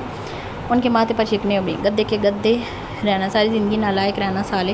उन्होंने फ़ोन कान से हटाया। एक ही झटके में दूर छाल फेंका। क्या हुआ डैड? Is everything okay? मैंने पुलिस को खबर पहुंचाई थी कि पाशा जहाँ है, लेकिन वो उनको भी घुमा कर बच निकला। बोलते हुए इनका चेहरा सुर्ख हुआ और माथे पर रगी उमड़ी। लेकिन क्यों डैड? आप तो इसे सपोर्ट करते हैं ना, पुलिस से डिफेंड करते हैं, तो आप क्यों फंसा रहे हैं? उसने कुछ समझ नहीं आई थी। इस दिमाग के साथ तुम आ लिए सियासत में। मतलब ये कि मैंने पुलिस को बताया कि वो यहाँ आया और पुलिस इसे यहाँ कर अरेस्ट करती और मैं इसे छुड़वाता, जिससे उसकी नज़र मेरे नंबर और भी बढ़ते। उनकी बात अहमद को अब भी समझ नहीं आई थी। लेकिन डैड, एक लड़की को उठवाने के लिए ये सब सवालिया पूछा नहीं। ये सिर्फ लड़की के लिए नहीं है। वो 600 अरब सिर्फ पाशा ही दुबई पहुंचा सकता है, वरना मुझे FIA की रेड पड़ गई तो सारी सियासत दरी की धरी रह जाएगी। वो यहाँ से कमाई अपनी ब्लैक मनी पाशा के ज़रिए बाहर दुबई भिजवाना चाहता था, क्योंकि इस गेम में ऑलरेडी ख़राब थी पुलिस की नज़र में। और इसी बात के पाशा लाखों नहीं करोड़ों चार्ज करता है इन धोखेबाजों से। अगर ये पैसा ना देता तो बीच रास्ते में टेढ़े तरीके से इनकी वही ब्लैक मनी लूट लेता था, जिसका नुकसान इनको और ज़्यादा होता। पैंट किसी तौर भी पूरी नहीं आ रही थी। वो कभी नीचे से फोल्ड करती तो कभी ऊपर पेट की तरफ से, लेकिन वो तो वहाँ से भी लूज़ थी। मोटू लंबू मुँह में बड़बड़ाई। उसका पेट छोटा था, तभी फोल्ड की हुई पैंट भी ढीली पड़ जाती और इस पैंट की जानिब से किसी के कस के पकड़ती बेड पर धप से लेट गई और छत को गूंज लगी। तन्हाई हर जानब तन्हाई थी, लेकिन इस तन्हाई में सुकून था। कोई गाड़ियों की आवाज़ नहीं, कोई मोहल्ले में चीखती औरतों की आवाज़। यहाँ सब्ज़ा था, आरज़ू चिड़ियों के चहचहाने की आवाज़ ही जो किसी सुरीले गीत की जैसी मालूम होती थी। पहाड़ों से नदी में गिरने वाला पानी, ऊपर से बर्फ़बारी जो कभी कभी होती है। ये मंजर दिल और ज़हनी हालत के लिए सुकून बख्शता। काफ़ी देर लेटने के बाद वो उठ बैठी। बोरियत अब बढ़ती जा रही थी, साथ भूख भी। तभी इसकी नज़र पैंट पर गई, लेकिन अब अपने आप को छुपाना था ना। अगर ऐसे तो फिर ऐसे ही दिन चढ़ने को था। लेकिन पाशा घर नहीं आया था। सिमल को अब शदीद भूख फील हुई, तभी यहाँ वहाँ के चक्कर काटने लगी। खुद भी कुछ बनाना नहीं आता था, जो आता था खैर से वो इंसानों के खाने के लायक ना होता। उसका दिल कभी किया फूट कर रो दी। शायद कोई फ्रूट रखा हो किचन में। सोचे वो अपनी थाई से पैंट ऊपर करती रूम से बाहर आई, लेकिन किस्मत ख़राब थी। इसी 5 मोलेज का नीचे जा गिरी और एक ज़बरदस्त कराम मुँह से निकली। हाय अल्लाह जी, मेरी टांग चोट घुटने पर लगी थी, लेकिन दर्द इतना था कि पूरे जिस्म सोन होता महसूस हुआ। वहाँ कुछ गीला महसूस हुआ। पूरा जिस्म सोन होता महसूस हुआ। वहाँ कुछ गुला महसूस हुआ, लेकिन दर्द ने मौका ही ना दिया देखने का। वहीं बैठे बैठे बस रोती गई। तभी दरवाज़ा अनलॉक होने की आवाज़ है और ये पाशा के अलावा कोई और नहीं हो सकता था। लेकिन उसने अपने मुंह पर हाथ रखकर सिसकियाँ बांध की। वो कोट साइड शोल्डर पर टांगे अपनी धुन में अंदर आया। नज़र अब तक इस पर नहीं गई थी। चाबी साइड रखते शूज़ उतारे, जो वो अक्सर घर में दाखिल होते ही वहीं निकालता। कोट सोफ पर फेंकते गर्दन और मुंह पर हाथ फेरने लगा। जब नज़र सामने ज़मीन पर बैठी जमल कर गई, आँखें बेख्तियार फैली। वाई की डस्ट में इस तक पहुँचा और ज़मीन पर घुटनों के बल इसके करीब बैठा। क्या हुआ?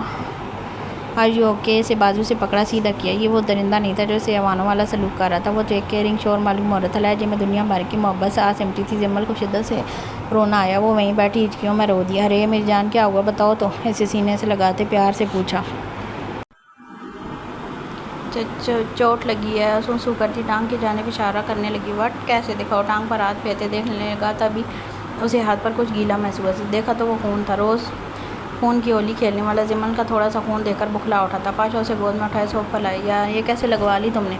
उसका ध्यान अब तक पैंट पर नहीं गया था। वो तो बस उसे टटोल कर देख रहा था। वो हैरत से रोना भूले से यकटिक देख रही थी। क्या कभी उसे इतनी सी चोट लगने पर इसका कोई इतना बड़ा अपना परेशान हुआ था? जहन पीछे की ज़िंदगी पर चला गया। बाप ने, माँ ने या उनके अलावा किसी ने जवाब इख्तियार नहीं में आया। आज वह एक अनजान शख्स इसका थोड़ा सा खून देकर पागल सा हो गया था। ये तुमने पैंट पहनी हुई? फिक्र में वो पहले तो पांचे ऊपर करने लगा था। अब ध्यान दिया कि वो इसी की पैंट पहने घूम रही थी जिसमें उलझ कर गिरी है। पाशा ने उसे घूरा लेकिन अभी डांट नहीं सकता था क्योंकि वो पहले ही हिचकियाँ लेती रो रही थी। और ऐसे से ऊपर आया और इसकी आंखों में देख लगा, जिस पर वो रोना भूल कर उसे इतने करीब देख लगी। तुम्हें ये पहनने की इजाज़त किसने दी? वो आंखों में आंखें डाले पूछ रहा था। जिमल एकदम हड़बड़ा गई। ये तो सब पहन। वो कुछ बोलने लगी थी कि पाशा ने उसका बाजू पकड़ते एक झटके में अपने करीब कर लिया। लेकिन तुम्हें नहीं है इजाज़त। जब तक तुम्हें तुम्हारी इस गलती का एहसास नहीं हो जाता तब तक तुम नहीं पहन सकती, समझी? इसका बारिश में भीगा वजूद याद करते उसके लहजे में खुद ब खुद सख्ती हो आई थी। उसने गुस्से में इसकी पैंट फोल्ड करते जख्म देखा लेकिन इस पर नज़र पड़ते सारा गुस्सा गायब हुआ। चोट काफ़ी गहरी थी, शायद कोई कील चुभी थी। वो अंदर गया और फर्स्ट एड बॉक्स लाकर उसके सामने घुटनों के बल बैठा। जिमल बेख्तियार अपनी टांगें समेट गई। पाशा ने काटन कोट डेटोल में भिगोकर इस जगह पर लगाया और पहले सारा खून साफ़ किया। खून साफ़ करके उसने ट्यूब लगाई और बैंडेज किया। वह इन कामों में भी माहिर था। जिमल को लगा था वो सिर्फ दर्द देना जानता था लेकिन वो तो हील भी करना जानता था। जो ट्यूब उसने लगाई थी उससे दर्द कुछ ही देर में ख़त्म होने की हद तक आ गया था। तभी पाशा ने चोट पर बेख्तियार अपने लब रखे। जिमल को न जाने ट्यूब से ज़्यादा इसके होंठों से सुकून मिला था। वो उठकर उसे बेसख्त अपने सीने से लगा गया। वो नाजुक सी जान उसकी पहाड़ी वजूद के आगे बिल्कुल छोटी सी थी, टिड्डी सी हो तुम। मेरी पैंट पहनने की क्या ज़रूरत थी? अंदाज़ रपटने वाला था। वो मैं बात करना भी मुश्किल लगा। वो दुश्मन जहाँ हर बार उसके लिए बोलना तक मुश्किल कर देता लेकिन उसकी बेपनाह मोहब्बत इसका खौफ ज़ाहिर करने की। मैं क्या आइंदे तुम्हें इन पैंट्स के करीब भी जाता ना देखो। क्यों? आप भी तो पहनते हैं, मैं पहनूँ तो क्या प्रॉब्लम है? वो इसके सीने से चेहरा बाहर निकालती उसका मुंह देखते हुए बोली, तो ना पहनूँ मैं? इस पर झुकते शरीर लहजे में पूछा जिस पर वो बेख्तियार पीछे हुई और इसकी ये हरकत पाशा को फिर से नागवार हुई। तभी उसे गर्दन से पकड़ते खुद के करीब किया और होंठों पर झुकता खुद का गुस्सा महसूस करवाने लगा। उसकी इस हद तक शिद्दत पर वो कांप उठी थी और बेख्तियार इसका कॉलर मुट्ठी में जकड़ गई। वो बुरी तरह से जिमल की सांसें झंझोड़ कर ही पीछे हटा था। आखिरी बार बता रहा हूँ, मुझसे थोड़ी सी भी दूरी बनाने की कोशिश की तो अच्छा नहीं होगा। दबाव बढ़ाते उसे मजीद कांपने पर मजबूर कर गया। वो बस इस बात में सर लगे, चलो मैं कुछ बना कर लाता हूँ। उसका सर आहिस्ता से पीछे छोड़कर रूम में गया और फ्रेश होकर सीधा किचन में गया। यहाँ सुबह वाले बर्तन अब तक पड़े थे। उसने एक नज़र जिमल को देखा जो इसे ही देख रही थी और देखते ही नज़र फेर गई। वो चुपचाप बर्तन धोने लगा। मतलब अब पाशा बर्तन भी धोएगा और न जाने क्या क्या करना बाकी है। इसकी टिड्डी सी वाइफ की मोहब्बत उसे भारी पा रही थी। बर्तन धोकर स्टैंड पर लगाया और हाथ खुश करते फ्रिज से सब्जियाँ निकालने, साथ ही सेब और केले निकाले जिन्हें एक प्लेट में रखकर नाइफ उठाई और सोफ पर आकर बैठा। वो इसे देखती जा रही थी। उसने फ्रूट्स काट किए और जिमल की जानिब बढ़ा दी। जब तक खाना नहीं बनता ये खा लो। प्लेट इसकी जानिब सरकाते वापस किचन में चला गया। किचन ओपन था जिसकी वजह से वो काम करता साफ दिखाई दे रहा था। चेयर पर संजीदगी लिए वो सब्जियां कट करने लगा। ऑयल पैन में डालकर गैस ऑन किया। जिमल एक एक टुकड़ा मुंह में डालती उसे सरता पैर को और देख रही थी। तभी डोर नॉक हुआ। जिमल ने चेहरा मोड़े, पहले डोर को और फिर उसे देखा। वो अपने पहने हुई दरवाज़ा खोलने आ गया। सामने शायद याकूत था जिसके हाथ में एक बड़ा सा बॉक्स था। वो लिए उसने कुछ कहा और दरवाज़ा बंद किए अंदर आया। क्या है इसमें? जिमल थोड़ी एक्साइटमेंट के साथ पूछने लगी। नई बीवी ऑर्डर की है जो गिरती पड़ती ना चले। उसके खुले तंज पर जिमल दबक कर बैठ गई और मुसलसल उसे घूरने लगी। तो मुझे जाने दें। बात बोलते उसे अपना खून खुश्क होता महसूस हुआ। क्यों? पाशा गुसीली नजरें अब इस पर टिकी थी। नहीं, मेरा मतलब था कि वो बोलने लगी थी कि उसने चुप करवा दिया। तुम अपना मुंह बंद रखोगी या मैं आकर करवाऊँ? पाशा के हल्के से डपटने पर वो मुँह में सूट कर रह गई। खाना खाओ, जान बनाओ, मुझसे वेट नहीं होता। इसका इशारा जिस जाना था उसे समझते वो लाल टमाटर सी हो गई। उसे खाना देकर उसने वो बॉक्स खोला जिसमें वुलन कालीन थी। वो स्टोर रूम से पहले हथौड़ी लाया और 2 घंटे की मेहनत के बाद पूरे हाल में कालीन बिछाई जो उसने इसी वक्त याकूत को कॉल करके मंगवाई थी। अब चाहे लेट कर चलो। हथौड़ी उठाए स्टोर रूम में रखने गया लेकिन पीछे से इस पर तंज करना नहीं भूला था। इतनी देर में वो खाना खाकर वहीं बैठी सुस्त हो गई। तुम रेस्ट करो, मैं थोड़ी देर तक आया, कहते वो बाहर चला गया। मेरी भला से कभी ना हो। मुँह में बड़बड़ाती वो उठकर कालीन पर कैट वॉक करने लगी। जो भी था इसमें बचपना अब भी बाकी था जो दिलो जान से चाहने वाली शख्स के मिल जाने के बाद वो बचपना मज़ीद बढ़ जाता है। मुझे समझ नहीं आ रही वहाँ पुलिस पहुँची कैसे, या खुद यहाँ वहाँ चक्कर काट रहा था, उसे किसी तरह चैन नहीं आ रहा था, क्योंकि आज वो लोग मरते मरते बचे थे। अगर सही वक्त पाशा रास्ता ना बदल लेता, और उसे भी ये बात पुलिस में भर्ती कांस्टेबल ने बताई थी, जो पाशा का ही बंदा था। जिलानी ने खबर दी थी। जेब से सिगरेट निकालते संजीदा लहजे में बोला, क्या? लेकिन जिलानी क्यों भेजेगा पुलिस को? या खुद करंट खाकर इसकी जाने मोड़ा, जो झरने के किनारे खड़ा अब सिगरेट सुलगा रहा था। मुझे अपने एहसान तले दबाना चाहता है, लेकिन पाशा ये तो गलत है। हमने उसे कितना सपोर्ट किया, उसे जिस पोजीशन पर वो आज बैठा है इसका रास्ता भी हमने ही साफ़ किया। यकूत का बस नहीं चल रहा था, वो जाकर अभी उसे शूट कर दे, देख लेंगे इसे भी। फिलहाल वो तस्वीर भेजेगा इस लड़की की जिसे उठाना है। ये काम तुम कर दो, मैं कुछ दिन अपनी बीवी के साथ सुकून से रहना चाहता हूँ। इसका इशारा समझते ही यकूत मुस्कुराया। वैसे चाचू बनने की खुशखबरी कब तक मिलेगी? लगे हाथों इसे छेड़ने लगा। फिलहाल तो गोद ली हुई बीवी ही संभल जाए, फिर करते हैं कुछ। उनका भी गोद ली हुई मतलब यकूत ना समझी से उसे देखने लगा। उसकी उम्र 17-18 के लगभग है। What are you serious? अब एक बच्ची को किडनैप करके लाए हैं? तो ये झटका लगा था। वो लोग तो इसे एक माँ लाने का बोल रहे थे, वो उल्टा एक बच्ची उठा लाया। उनके माँ बाप गुजरने के बाद पाशा ने इन तीनों को माँ बाप बड़ा भाई या रिश्ता बनकर पाला था। तब भी वो तीनों चाहते थे कोई शादी कर ले, लेकिन ताकि इन तीनों को एक माँ भी मिल जाए। तुम्हारी नज़र में मैं कितना बूढ़ा हो गया हूँ, बताना ज़रा। वो इसकी जानब मुड़े तड़क कर पूछने लगा, जिस पर यकूत भी गड़बड़ा गया। वो 30 साल के करीब था, लेकिन रूपदार पर्सनैलिटी से वो अपनी उम्र से थोड़ा कम ही लगता था। साहब कोई बंदा आया, कह रहा है जिलानी का बंदा, अंदर आने दूँ? एक शख्स हाथ में बंदूक पकड़े उसके सामने सर खम करके बोला। इस इलाके में जहाँ जहाँ तक पाशा की हुकूमत थी, वहाँ तक उसके बंदे पैरा देते। देख लो तुम, मैं जा रहा हूँ। सिगरेट पाँव नीचे मसलते यकूत को हुक्म देता चला गया। रात होने वाली थी, लेकिन आज की रात तो ऐसे ही गुजरनी थी। घर आती उसने सामने देखा, वो वहीं सोफे पर सो रही थी। पास आते पेशानी मसलते उसे देखने का। वो काफ़ी गहरी नींद सोती थी, जिसमें कपड़े कहाँ जा रहे हैं उसका अंदाज़ा भी नहीं होता। इस वक्त भी शर्ट बैली से ऊपर उठी हुई थी। पहले खुद मेरे जज्बात जगाती है, फिर रोने लगती है। आगे बढ़ते उसे बाहों में उठाया और कमरे में लाकर बेड पर आस्ता से लिटाया। बेड पर लेटाते कम्फर्टर ठीक किया और खुद भी पास ही सर के नीचे बाजू दिए लेट गया। इस इलाके में रह रहकर उसे सर्दी की आदत हो गई थी, लेकिन जम्मू को कराची के नॉर्मल मौसम की आदत थी, जिसकी वजह से पाशा ने पूरा घर हर जानब से कवर कर दिया था। दूसरी वजह से अपने कपड़ों में देखना था। जब भी वो इसकी शर्ट पहनती, पाशा को इस पर अलग तरह का प्यार आने का था, इसलिए जानबूझकर उसके कपड़े भी लाकर नहीं दिए। लेकिन अब वो मुसलसल छत को घूरते जिलानी की हरकत सोच रहा था, जिस पर उसे शदीद गुस्सा आने लगा। लेकिन अब कोई भी बड़ा काम करने से पहले पाशा जिमल की जानिब देखता था। पहले जीने की कोई वजह नहीं थी, लेकिन अब उसे एक वजह इसके पहलू में लेटी दुबक कर सो रही थी, जिसने इसी वक्त करवट उठाई और बेड के दूसरे किनारे पर जहाँ पहुँची। पहले पाशा उसे देखता रहा, शायद वो खुद पास आती, लेकिन वो दोनों घुटने पेट से लगाए गहरी नींद में थी। लेकिन नींद में उसे कम्फर्टर लेने की जहमत भी नहीं हुई थी।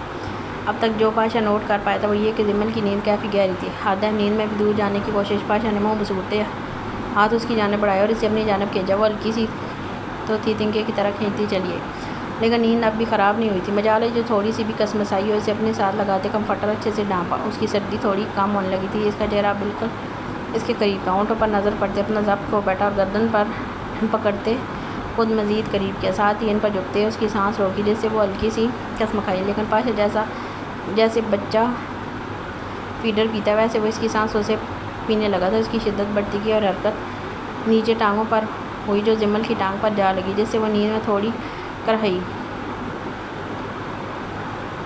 और हरकत नीचे टांगों पर जो जिमल की टांग पर जा ली, जिससे वो नींद में थोड़ी कराई। पाशा ने उसे एक झटके में छोड़ा और सीधे चेत होकर लेट गया। उसे जी भरकर इस पर ताव आया। उसकी चोट की वजह से अब वो प्यार भी नहीं कर सकता था। वो गुस्से से उठकर ठंडे पानी से शावर लेता बाहर निकला। दोबारा यहीं सोया तो फिर से शावर लेना पड़ेगा। एक नज़र अपनी टिड्डी सी बीवी को घूर कर सिगरेट उठाई और बाहर हाल में निकल आया। आते ही सोच पर धप से बैठ गया। नींद दूर दूर तक नहीं आई थी और एक वो थी जो शाम से घोड़े बेचकर सो रही थी। सिगरेट सुलगाते होंठों में दबाई और गर्दन पीछे सोफे की पुष्ट पर फेंकते छत को घूरने लगा।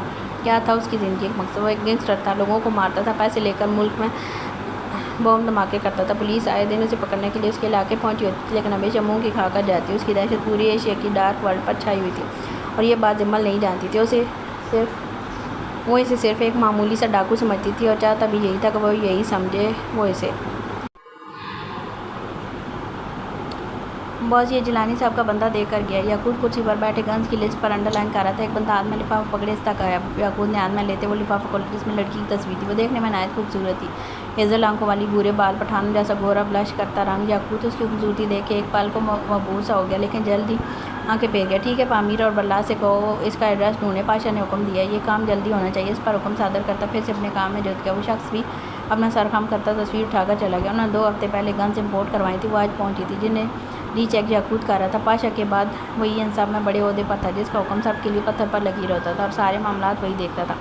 मीर बख्श तस्वीर लिए अंदर आया, जहाँ वो दोनों जिम में डंबल्स उठाए रेस लगा रहे थे। रात के इस पैर दोनों की ये मस्ती देख मीर मुस्कुराता अंदर आया। साईं, ये तस्वीर बॉस ने दी है, इस लड़की की डिटेल्स निकलवानी है। वो शायद चीज़ बोला, तस्वीर उनके करीब रख गया। वाट, भाई ने लड़की पसंद कर ली और हमें बताया भी नहीं। मल्लास जो वो चीख कर बोला था, इसकी बात पर पामीर का 40 किलो का उठाया डंबल सीधा सीने पर आ गिरा, जैसे उसके मुंह से एक ज़ोरदार चीख निकली। यार हद है, कहता हूँ मेरा मुकाबला ना किया करो। बल्ला तस्वीर एक जानब रखता उसके ऊपर आया, डंबल उठाने का। इसका कसरती बदन चारों भाइयों में ज़्यादा कसरती था। जितना वो छोटा था सब में इतना ही शरारती था और खुद पर ज़्यादा ध्यान भी देता था। इसी ध्यान के चक्कर में सबसे ज़्यादा जितना आगे निकल चुका था। बचती मुंह बंद रख अपना, पामीर कुलस कर बोलते अपनी बाजू को चटक कर बल्लास का दिल किया वहीं डंबल वापस उसके सर पर रख दे। यार ये लड़की देखें, बला है बला। इसका ध्यान अब इस लड़की की तस्वीर की जानब गया। पामीर इसके साथ खड़ा होते उसे देख लगा, दोनों की आंखें चमक उठी। याकूत ने भी आखिर को अपने लिए सोचा। वो थोड़ी किस्मसाती उठी और यहाँ वहाँ देखने लगी। हर सू अंधेरा था, जिससे उसे खौफ आया। सोकर शायद थक चुकी थी, जिसकी वजह से रात के 3 बजे आँख खुली। पाशा आवाज़ इतनी थी कि खुद को मुश्किल सुन पाई, लेकिन इस वक्त विंडो से छनक कर अंदर आती रोशनी में किसी का साया नजर आया, जिसे देखते उसका रंग फक से उड़ा और माथे पर पसीने की कतरे चपके। पाशा अब की बार हिम्मत करती थोड़ी तेज़ बोली। वो कमरे में कहीं नहीं था और जिम्मल की सांस डर के हमारे सीने में अटक रही थी। भाई शायद उसकी आँख लग गई थी, तभी वो नहीं सुन पाया था। जिम्मल हिम्मत करती उठी और आस्ते आस्ते दरवाजे की जाने आई। बाहर आते सामने सोफे पर वो नजर आया था, जान में जाना हुई भागती हुई इसकी गोद में बैठे सीने में मुँह छुपा गए। खुद पर अचानक जोर पड़ने पर इसकी आँख खुली तो वो कांपती हुई इसके सीने में मुँह दिए दुखी बैठी थी। पहले तो पाशा को यकीन नहीं आया कि वो खुद इसके करीब आई है। फिर आंखें मसलती देखा वो सच में इसके सीने से लगी हुई थी, लेकिन काम क्यों रही थी। वाइफी यू ओके, उसका साथ से ला दे, प्यार से पूछा। वो सारे उठाए उसे देखने लगी, जिसकी आंखें नींद की वजह से लाल हुई थी। शायद वो गहरी नींद में था, जिसे वो ख़राब कर चुकी थी, लेकिन माथे पर एक शिकन नहीं थी। अगर थी तो इसकी फ़िक्र। वो रूम में भूत है। वो रोने वाला मुंह बनाते कमरे की जानिब इशारा करके बोली। पाशा को उसका ये अंदाज़ बेहद क्यूट लगा था। वो सीधा होते उसे ठीक से अपनी गोद में बिठाने लगा। अच्छा देखने में कैसा था, सवाल ही पूछा। मतलब वो ना समझी से आँखें पटपटाते उसे देखने लगी। भाई भूत देखा था ना, तो वही पूछ रहा हूँ, देखने में कैसा था, तुम्हारे जैसा या मेरी बीवी जैसा। उसका सवाल समझते जिम्मल को आंखें सुकड़ी। वो आंखें छोटी की उसे घूरने लगी और उसके सीने पर मुक्कों की बुछाड़ कर दी। आउच मार दिया जालिम ने। वो ज़ोर से आंखें नीचे दर्द की एक्टिंग करने लगा, जिस पर जिम्मल की हंसी आई। ये पहला मोमेंट था जिसमें वो पहली बार इसके साथ हंसी थी। पाशा एक पल को महबूस सा हुआ, उसे देखी गया। वो हंसते हुए और ज़्यादा अच्छी लग रही थी। तभी उसे उसकी कमर पर शिकंजा मजबूत करते हुए सब पलटाया। इसे अचानक अवतार के लिए वो तैयार नहीं थी। तभी हंसी एकदम मोड़न छू हो गई।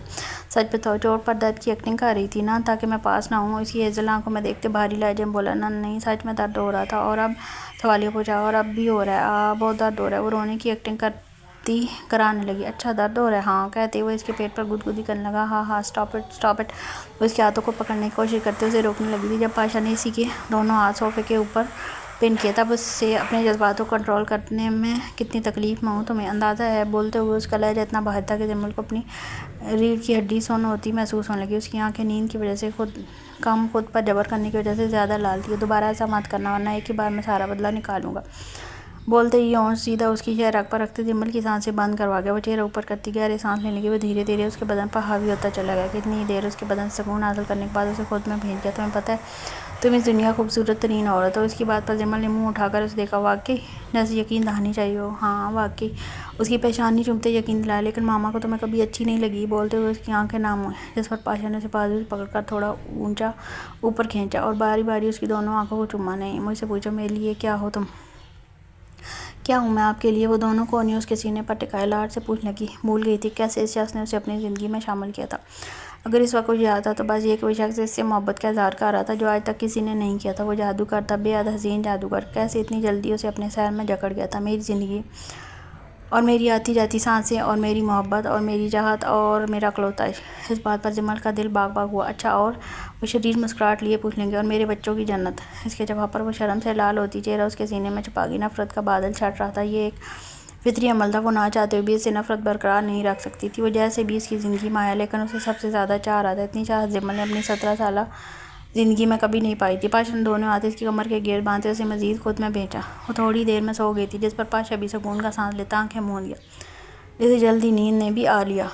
बहुत गाड़ी तैयार है और बंदे भी। एक आदमी हाथ में बंदूक पकड़े सर खम करके बोला। याकूत एक पिस्टल की खाली मैगज़ीन को फुल करके फायर करता चेक कर रहा था। इन दोनों का दिमाग वो अच्छे से दुरुस्त कर चुका था, जैसे अपनी भाभी समझ रहे थे। मैं भी साथ चलूँगा। बल्लास एक गन उठाते तन कर बोला। याकूब ने उसे ऐसे देखा जैसे कह रहा हो शराफत से रख दो। यार ये क्या है, आप लोग खुद चले जाते हैं बट मुझे कहीं नहीं लेकर जाते। क्यों? मुझे भी जाना है। अंदाज ज़िद्दी था। याकूब को मजबूरन से ले जाना पड़ा, वरना वो तो बातें अपनी तरफ से बढ़ाकर पाशा को बताता और फिर याकूब की शामत आ जाती। ठीक है, कराची जाना है ना? उसने अपने बंदे से पूछा। जी बॉस, ठीक है चलो मैं आता हूँ। बॉस वो पाशा को वो कुछ कहने लगा था जब याकूब ने चुप करवा दिया। वो रेस्ट कर रहे होंगे। हमें किसी के लिए उन्होंने अपने जैसा बनाया है। हमें किस लिए उन्होंने अपने जैसा बनाया? अंदाज रपटने वाला था। वो चुप करके वहाँ से निकल गया। रात 3 बजे करीब याकूब पहरेदारी को चेक करने के लिए विज़िट कर रहा था जब उसे जमल के चीखने की आवाज़ आई थी। एक पल को उसे लगा कि पाशा को बता दे कि वो है, लेकिन फिर चुप करके चला गया। वो पाशा की नींद से वो वाकिफ़ था। उसकी चीख सुनते वो उठ गया होगा। अपनी अपनी बंदूकें लोड करके रखो, हमारी ससुरालियों को कोई पता नहीं, सलाम दुआ करने किसी भी चेक पॉइंट पर पहुंच जाएंगे। इसका इशारा पुलिस की जानता, जिसे सब समझते हुक्म के मुताबिक खुद को तैयार करने लगे। वायरिंग की आवाज़ पर वो थोड़ा कसमसाती उठी। आँखें मसलते खुद को उसके करीब वो भी साल में देकर गड़बड़ा गया और वो मस्जिद साइड में गर्दन फेंके सो रहा था। जिमल को अपना आप उसके साथ ही साल में देकर बेशर्मिंदगी हुई। साथ ही रात वाला सारा वाक़या आंखों के सामने हो गया। जैसे याद करते वो सॉफ्ट टमाटर बन गया। ये उठेंगे तो कैसे फेस करूँगी इनको? वो नाखून मुंह में चबाती सोचने लगी। तभी वो भी हल्का सा कसमसाया और इसे हिलते देख जिमल का दिल उछल कर हलक में आ गया। वो एकदम उठने की कोशिश करने ही लगी थी जब वो पट से आंखें खोले उसे देख लगा। कहाँ भागने की तैयारी है मिसेज जिहाल खान अफंदी? उंगलियां उसकी गर्दन पर मस करते खुमार लहजे में बोला। मर्द की आवाज़ अगर भारी हो तो औरत के जज्बात जागते देर नहीं लगती। कहीं नहीं, कहीं भी नहीं। उसे डर था कि दूर जाने का क्या कर कहीं फिर से जान मुश्किल में न डाले। एक राउंड और लगाएं। उसे बाजू से पकड़ते एक की जस्ट में अपने नीचे की और खुद उसके ऊपर आया। इस अचानक हफ्तात पर वो बौखला कर रह गई। नन्ही पुलिस और रोदा नहीं कुछ पास पत्तास खाते छोड़ के खुद वहीं लेट गया। फ़ौरन उसे कमरे में गायब हो गई। ये लड़की उसे पागल करके छोड़ेगी, ये तय था। जिमल के फ्रेश होते वो खुद भी फ्रेश होता। मिरर के सामने आ खड़ा हुआ। इसके सामने वो कोई छोटी सी बच्ची भाग रही थी। सीने तक आती दुबली पतली सी लड़की और वो चौड़ा सीना, बाकायदी से जिम करता का सती बदन। खूबसूरती में दोनों का पुरजोर मुकाबला था। इस वक्त दोनों मेड फॉर ईच अदर वाला कपल लग रहे थे। जिमल अपना और इसका मुवाजना कर ही रही थी। इसके आई विंग पर सटपटा सी गई। तुम्हें खाना बनाना आता है? कि कोई देर खामोश जाने के बाद सवाल किया पूछा। वो हल्का सा नफ़ी मसाल लगी। ज़बान चलानी आती है? अब के बार उसके सवाल पर जिमल घूर कर उसे देखने लगी। अब तक इसकी दी गई शदीद मोहब्बत जिमल को इतना कॉन्फिडेंस दिला चुकी थी कि वो इसे घूर सके। तैयार होकर जल्दी से बाहर आओ, मैं नाश्ते पर वेट कर रहा हूँ। उसके गाल को चूमते अपनी शर्ट पहनता बाहर निकल गया। जिमल मिरर में अपना गाल देखती रह गई जो एक अजीब से एहसास के तहत दहक रहा था। उसे तैयार क्या होना था। बालों में ब्रश फेरती बाहर निकल आई और सीधा सोफ पर बराजमान होगी। वो कुछ देर तो खामोश चीज़ों से देखते हुए नाश्ता बनाता रहा जब आखिर में से रात वाली बात याद आई। नेल्स कट करो। वहाँ ड्रॉअर में नेल कटर रखी है, लेकिन मेरे नेल्स तो छोटे हैं। हाँ वो छोटे ही थे, लेकिन पाशा की कमर जख्मी करने के लिए ये भी काफ़ी थे। तुम्हारे ये नेल्स किसी दिन मुझे शहीद कर देंगे? मतलब ना समझी से पूछने की कर रही हो यहाँ या मैं करूँ आकर? पाशा ने रफ्ताना नहीं, मैं कर रही हूँ। वो जल्दी से उठने लगी थी, लेकिन एक दर्द की लहर पूरे जिस्म में दौड़ गई और वापस वहीं सोफे पर बैठ गई। क्या हुआ? तुम ठीक हो? वो जल्दी से हाथ साफ करता इसकी जानिब आया। जी बमुश्किल बोली। पूरा बदन टूटता हुआ महसूस हो रहा था। रुको मैं ला कर देता हूँ नेल कटर। वो उठा को ड्रार से नेल कटर निकाल कर इसकी जानिब आई, जिसे पकड़ते वो नेल्स काटना शुरू हो गया। जल्दी जी फारुक हो गई। गुड, अब जल्दी से ये सारा ब्रेकफास्ट फिनिश करो, कुछ ही देर में डॉक्टर आती होंगी। डॉक्टर के नाम पर जिमल चूँकि डॉक्टर सवाल ये पूछा। हाँ तुम्हारा फिजिकल ट्रीटमेंट करने। वो सिर्फ अपना डर मिटाना चाहता था। ऐसा नहीं था कि उसे औलाद नहीं चाहिए थी, लेकिन जिन रात में उसने जिमल से निकाह किया था इसमें पहले पाशा को ही कबूल करने में वक्त लगना था और ये सब इतनी जल्दी होता वो इससे बदगुमान हो सकती थी। वो चुप करके खाना खाने लगी और नज़र सामने दीवार पर जाते रोने लगी। पाशा खाना खाता रुका। वाइफ ही क्या हुआ? वो इसके करीब होते फिक्रमंदी से पूछने लगा, लेकिन वो मुसलसल रोए जा रही थी। पाशा ने उठाकर उसे अपनी गोद में उठाया। चेहरा अपनी जानिब। क्या हुआ बताओ तो? कहीं पेन हो रहा है? उसका सर सीने पर रखकर बाल सहलाते प्यार से पूछा था। एक हफ्ते बाद मेरा हिचकियाँ बन चुकी थी। हाँ बोलो। उसका चेहरा हाथों के पहले में लिया उठा उसके गाल पर मस करते पूछने लगा। मम मेरा बर्थडे। सूं करती नाक रगड़ कर बोली। क्या? पाशा को शाक लगा था। वो इतनी सी बात बताने के लिए इतना रोई थी। अब वाकई पाशा को लगा वो बीवी नहीं है, बच्चा अडॉप्ट करके लाया। मेरा बच्चा एडवांस हैप्पी बर्थडे। उसे सीने में भेजते शिद्दत से बोला। Thank you Pasha. इसी की शर्ट से नाक साफ करते उसने पहली बार पाशा के साथ उसका नाम लिया था। पाशा ने उसके मुंह सीने से निकाल कर देखा। तो मुझे जिहाल कह सकती हो। उसकी हरकत को खातर में ना लाते प्यार से बोला। आपका नाम जिहाल है?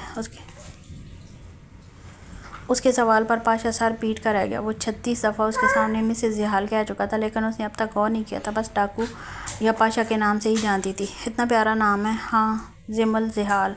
आगे से पाशा की बात पर वो मुस्कुरा दी। पाशा ने आगे झुककर इसके होंठों को चूमा। उसकी हरकत पर वो थोड़ी जुज़्ब हुई। रात का पेन तो नहीं है ना?